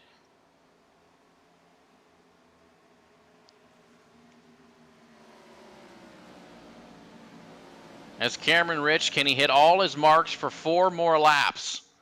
Coming to 4 to go. Trying to break the draft. There's a car around. It's Kevin West We and have a caution. And a caution's out. They threw the caution. Kevin West seemed to be off the track. It was probably an iRacing thrown caution. I don't think there is an admin here tonight. There is. I'm surprised that, is it because it was on pit road? Yeah, it's proximity and Right there. Yep. So it's literally a proximity thing, and as soon as he spins and it's that close, that's just going to throw the yellow flag. So unfortunate for the competitors at the front. They have to now perform another restart. And for Cameron, now you have to pay attention to what's going to happen in turn 1. Last restart, Brandon and Colin were both able to send it in. Cameron was not as lucky. Cameron did not get hooked up through the center of 1. So pay attention on the next restart as to who gets a good restart and whether or not Brandon can send it and try to cross him over. And for a race for 145 laps, went caution free. We are now going to overtime for the first green-white-checkered of the Brickyard 400. I would have never imagined that we would have even gone past the 1 caution. I thought it was maybe going to calm back down, but I just did the NIS New Hampshire race earlier today, and it was kind of like that at the end. So maybe it's the same effect. Everybody kind of tries hard at the end of the race.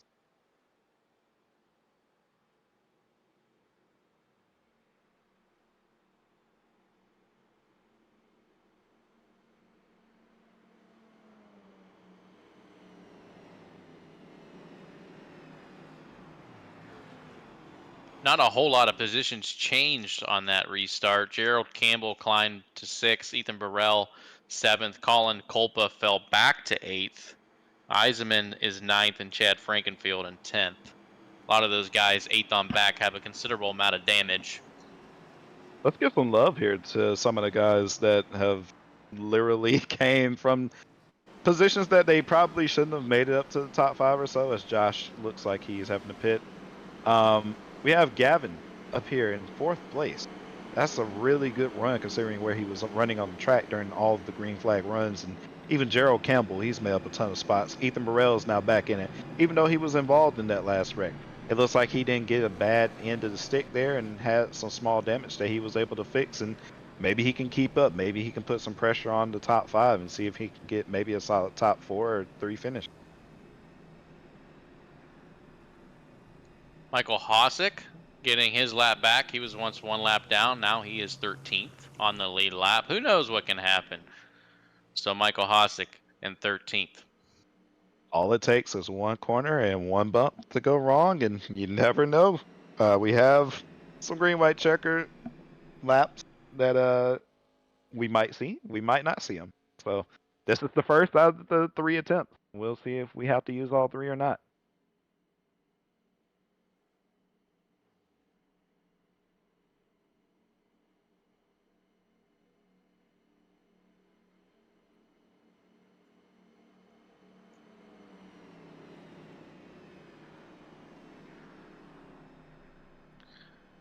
Should be coming down to get the 1 to go.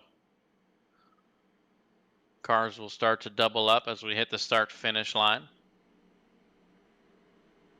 As we will get 2 laps. 2 laps to decide the Brickyard 400. And there's a shootout, so do not go anywhere. This is going to be a very entertaining first set of corners.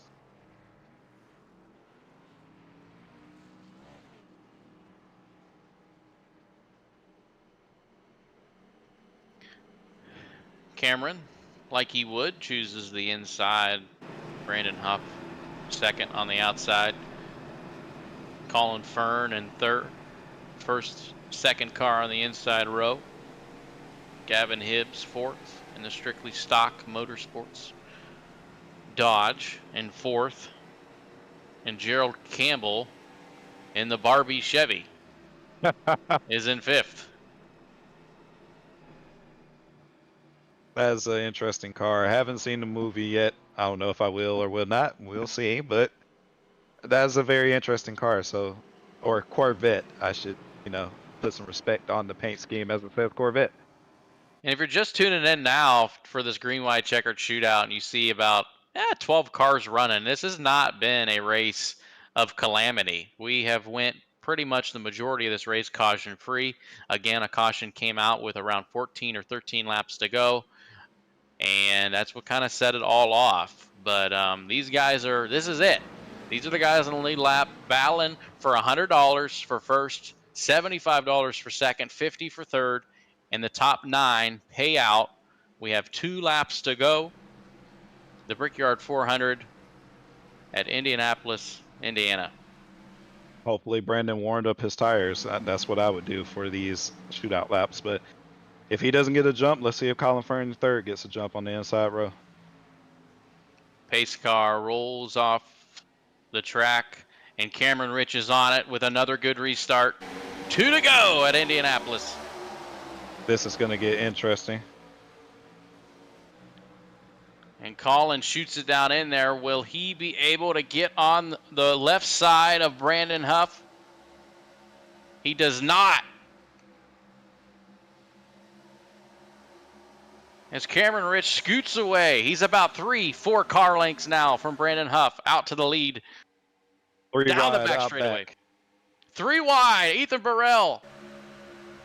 Gavin Hibbs, Gerald Campbell. Will anybody give going into turn 3? It's they're stuck together. Campbell, They're Campbell gets loose, and it's around. Eisman around. Frankenfield around. Sora in the wreck, and there's another caution and another green-white checkered.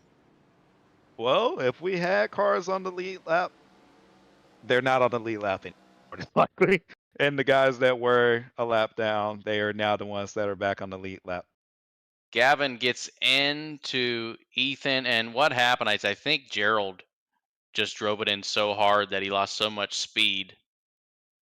Yeah, Gerald ends up the field. Yeah, it's a pretty bad situation. So once Ethan and Gavin already have no room and they're kind of dooring each other up the track, then you just have Gerald added to the equation, and he's missed the corner and lost momentum and in the wrong space. So there's not room for everybody right there in the middle of the track. Tough end for Drew Eisman, tough end for Chad Frankenfield, involved in that accident. Looks like Gerald Campbell escapes with hardly anything. Same thing with Gavin, and same thing with Ethan. So the 3 guys, 3 wide, that went for it, they escaped. And it looks like Chad was given an EOL. So apparently for that specific incident, even though it started in front of him, Chad ended up getting the penalty for it. Interesting.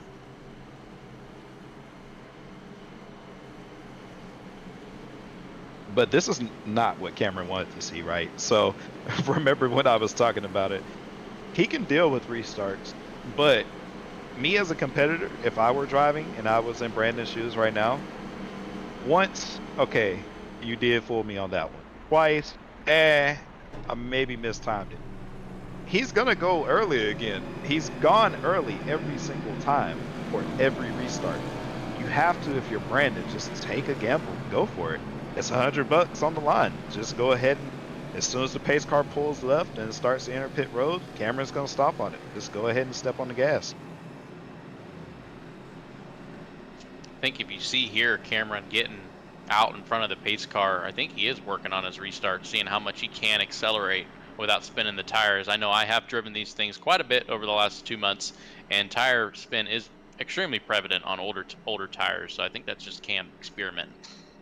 Yeah, and one other thing to really watch out for, experienced guys like Brandon or even Colin Fern, if they start to do something like drag their brakes or maybe even swerve, like the normal thing that we always see at the top level of oval racing, you can get tire heat into your tires, and it can give you a little bit more of that extra grip that you may need at the beginning of the run.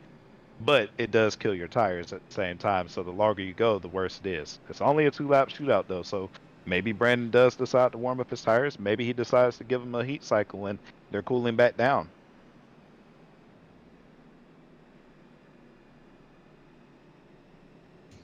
Well, about an hour ago, we were talking about how quick this race was going.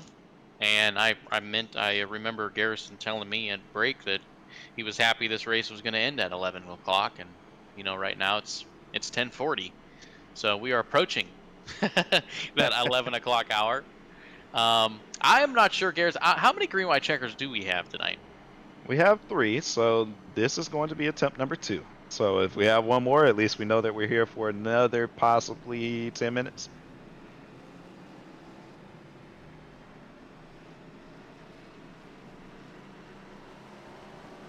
Field doubling up once more, 1 to green.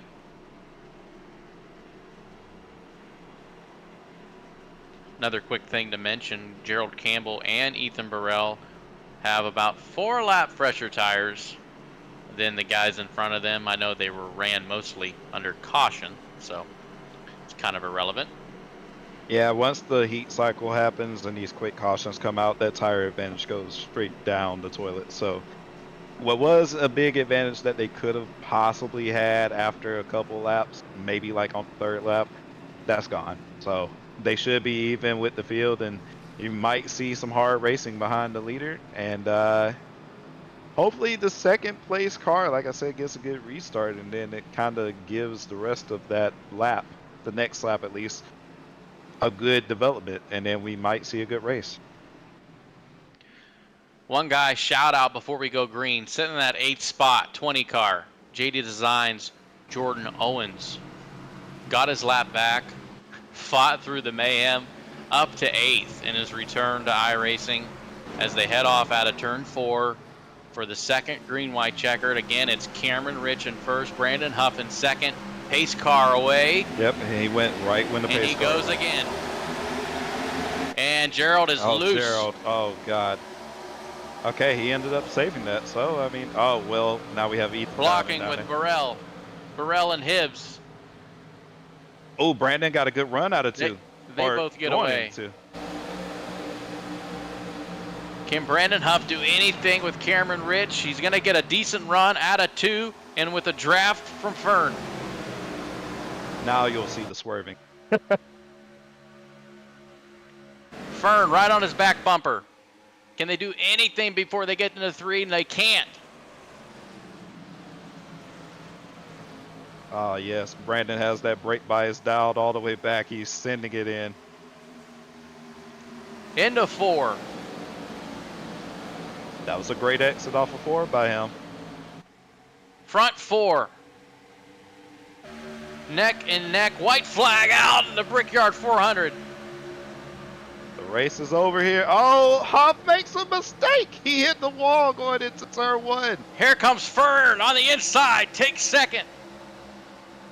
Battles now for 3rd. Brandon, oh my God, this is going to get bad. Gavin Hibbs, 3rd and 4th. They're battling each other. They make contact. Gavin slips up. Here comes Burrell for 4th. Colin Fern might make this tough.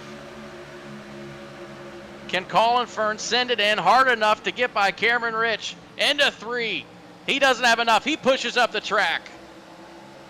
Last chance for Fern. Turn 4. Cameron Rich, Colin Fern. Does he have any shot here? That thing out the corner. Here he comes. He's loose. Not enough. The Brickyard 400 winner, Cameron Rich.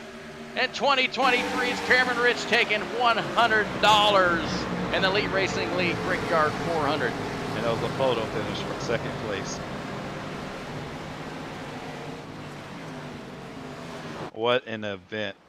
That was very, very tough racing at the end. And I mean, honestly, these guys need to be proud of themselves that they even made it all the way through the race. The top 5 definitely did a great job managing the race.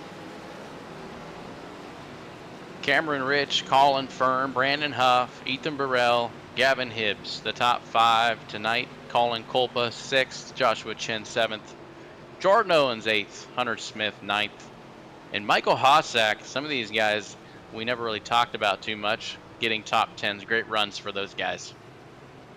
Yeah, and just to speak on that with Michael came from a lap down, got his lap back, and on the last restart made up some spots. I mean, as you can see, there was up to 16 cars that were on the lead lap, so he made up a couple of spots at the end and got a top 10.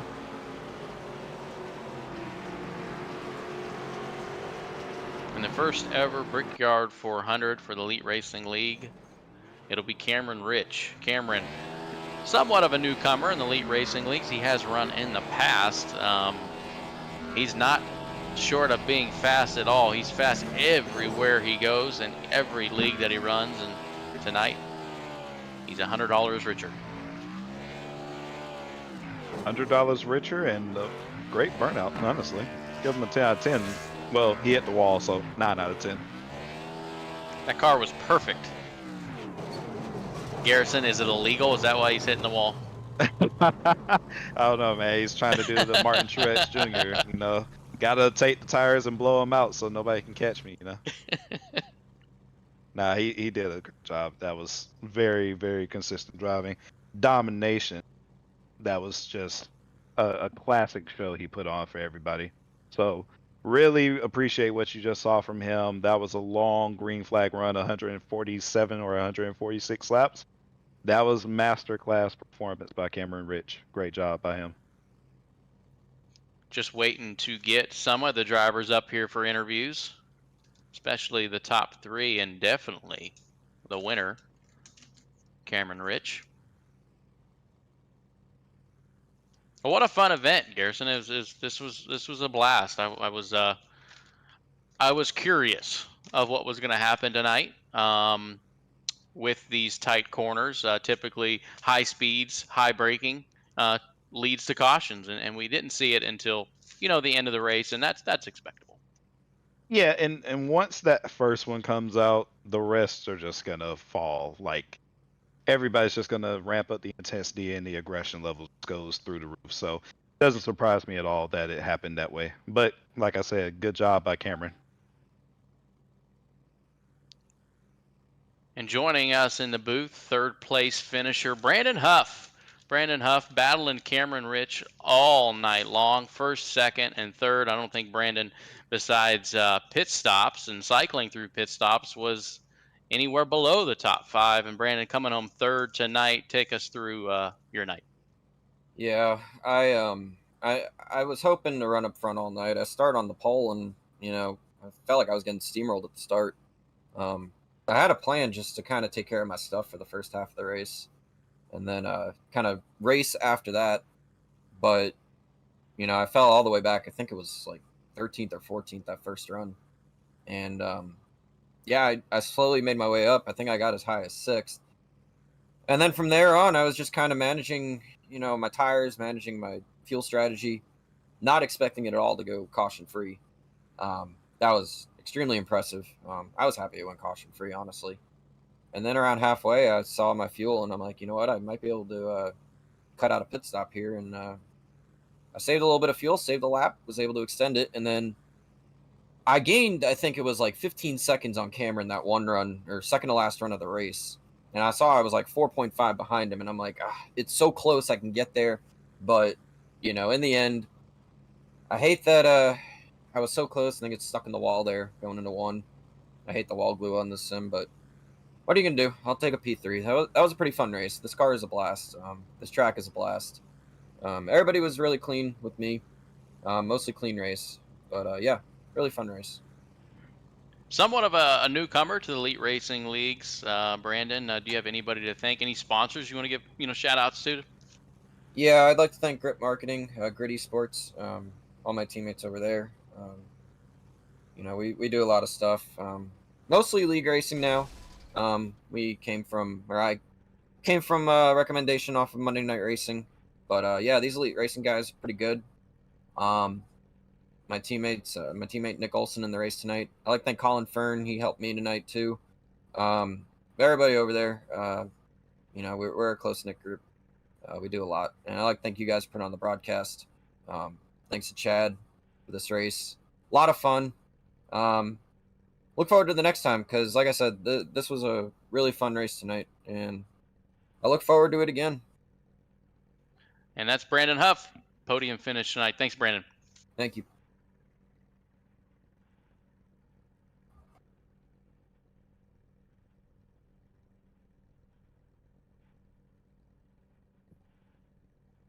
Here with the second place finisher now, it's Colin Fern, FRS Racing team owner. Colin Fern getting the runner-up spot. And Colin, your day pretty much like the leaders, Cameron Rich and Brandon Huffstay, maintaining that top 5 average position. Take us through your day and anything you could have done during those multiple restarts there at the end. Well, the restarts weren't really the issue. I slid through my box 3 times under green, which didn't help. I got hung up behind a couple lap cars, which is what it is. But Cameron had the field covered. He was very fast the entire day. That first run, I knew we were in trouble when we saved tires, and he didn't. At least I didn't think he did. And then lap 20 of a run, he was 0.2 a lap faster. So he did a great job all race, and it was really fun to try to chase him there at the end. And Half caught the wall a little bit. I kind of was racing him pretty clean, seeing if I can get them side by side and take advantage on the restarts. And that last restart, I think Half got the wall into 3 and drove by him, and had 0.4 to make up, and made up a 10th and 1 and 2 on the last restart and on the last lap. And I don't know if you guys saw it, but I was driving the shit out of that thing off of 4, and it just wasn't enough. Yeah, second place tonight. You're $75 richer though. That's pretty good. Owning a race team's pretty expensive. That's gonna go towards a lot. Yeah, that'll help you out a little bit. You tried staying out longer. We noticed here that you were one of the last cars to pit on each cycle. Was that planned, or you just did that the first run and kind of stuck with it? No, that was planned. I did a 10-lap run in practice and saw that we were using like 0.7 of a gallon a lap, and a little math right there said it was about 27 laps on a tank. 27 times 3 is 81. 81's half of 160. So I figured if people were sliding around on tires, they were going to short pit, and that's what a lot of them did. And I thought we might have had Cameron covered there on that until that second or third of the last run he started saving. So it was planned. It was, I think, the right move. I think we would have been third no matter what. Obviously, with Brandon screwing up there at the end, got second. So, like I said, just Cameron had us covered, and he drove a really good race. Any shout-outs before we let you go? Just Robbie Lyons, Nick Olson, Brandon Houff kept me company during that race, and had a lot of fun. And Mark Rebellis for inviting us, and Chad for having us, and you guys for putting this on. Thanks, Colin. That's Colin Fern, runner-up tonight. And sitting here in victory lane, me and Garrison both came down to victory lane for our man Cameron Rich getting the W in the first ever Elite Racing League Brickyard 400. Cameron, $100 richer. More importantly, the inaugural Brickyard 400 winner. Man, congratulations. Hey, I know that voice right there. Man, that was cool. That was a cool race. I can't believe we went 148 laps, was it, green flag, from the start of the race? That was just wild, man. Good stuff. I don't know. Brandon had something on those short runs. He was super quick. And I'll tell you what, on those last few cautions, I had 2 things that were making me just almost like shit myself. Sorry. But two. Okay. Appreciate it. But 2 things. One, I was low on fuel. I had 0.7 laps of fuel left at the end of that race because of those green-white-checkered. We didn't know that. Yeah. See, if this was Fox back in like 2005, y'all could have been like, "Hey, you see how low on fuel? Oh my God, drama!" But, Yep.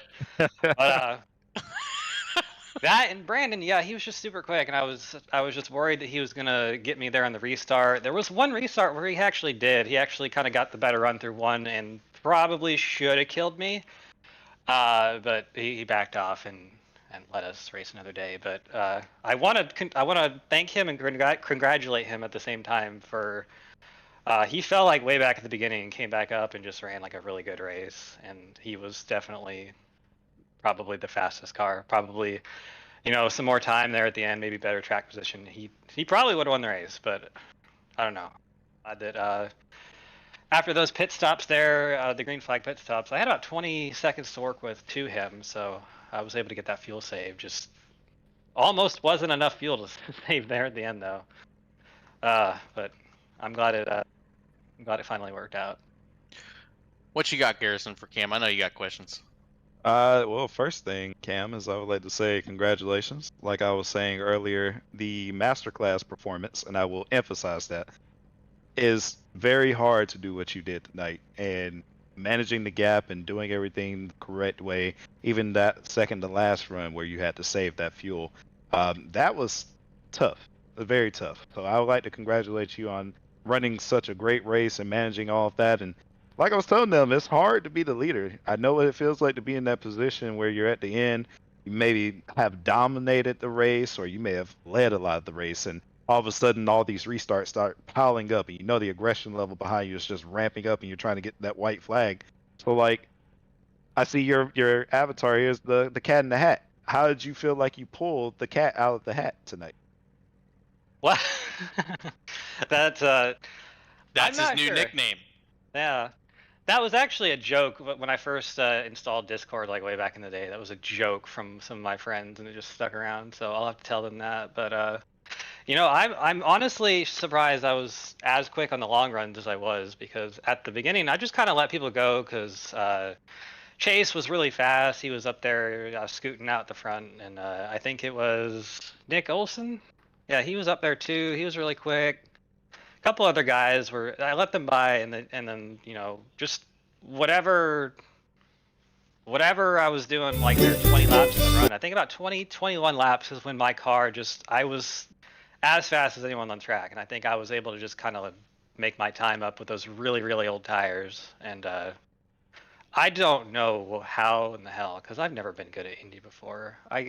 I must have been cursed, but like with a good curse or something.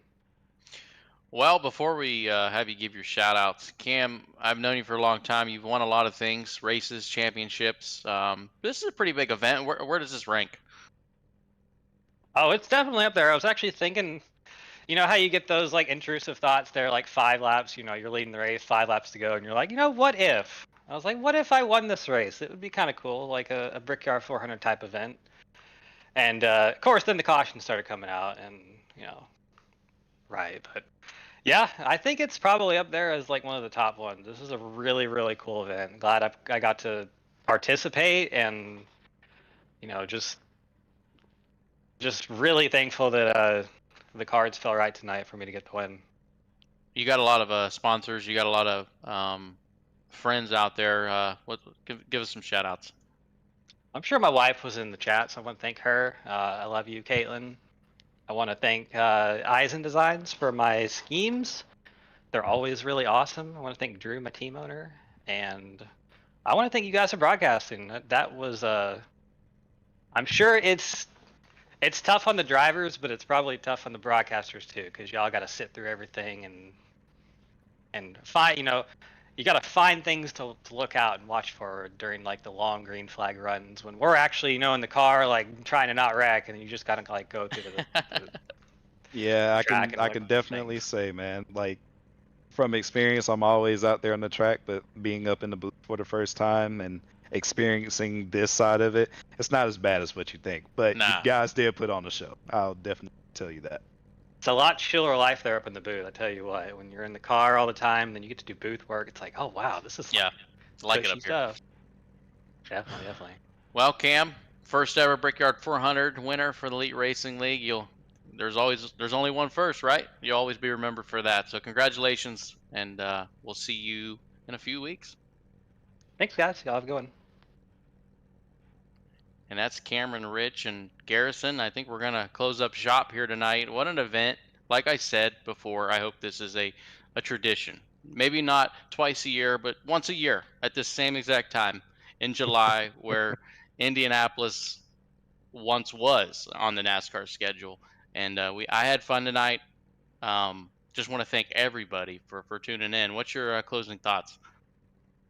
First and foremost, the event I think went about as smooth as it could have gone. We went almost green the entire way, right? Like that's crazy. Everybody that tunes in to the league races for Elite, they look at our races and you know it's a crapshoot. Sometimes we have a bunch of cautions, or you know the race is just filled with cautions at some point, and it's hard to see some green flag racing. But man, that was a good event. It's also nice and refreshing to be up here in the booth and see it from the other side and to do you guys' job. It's kind of not difficult to say, but you know, it's a little bit more of a natural thing. I feel like if you're okay and comfortable with watching a race and kind of looking out for certain things and commentating on it. So I would like to thank you guys for having me up here tonight. I didn't know it was your first time. You did a remarkable job. But yeah, for me, this was great. I hope this is something again that this continues on, and I hope to be up here more often than what I have been. You can tune in to tomorrow. The Open Wheel Series at Iowa will be tomorrow night, Thursday night, and then get ready because next week starts Speed Weeks, and we'll be at Daytona on Monday and Wednesday, and then the following week back at Daytona on Monday, Wednesday for the Xfinity and the Elite Cup Series Daytona 500. I'm Johnny Thomas, Garrison Hogan, Robert Hill in the producer's box. We're signing off. Thanks everybody for tuning in.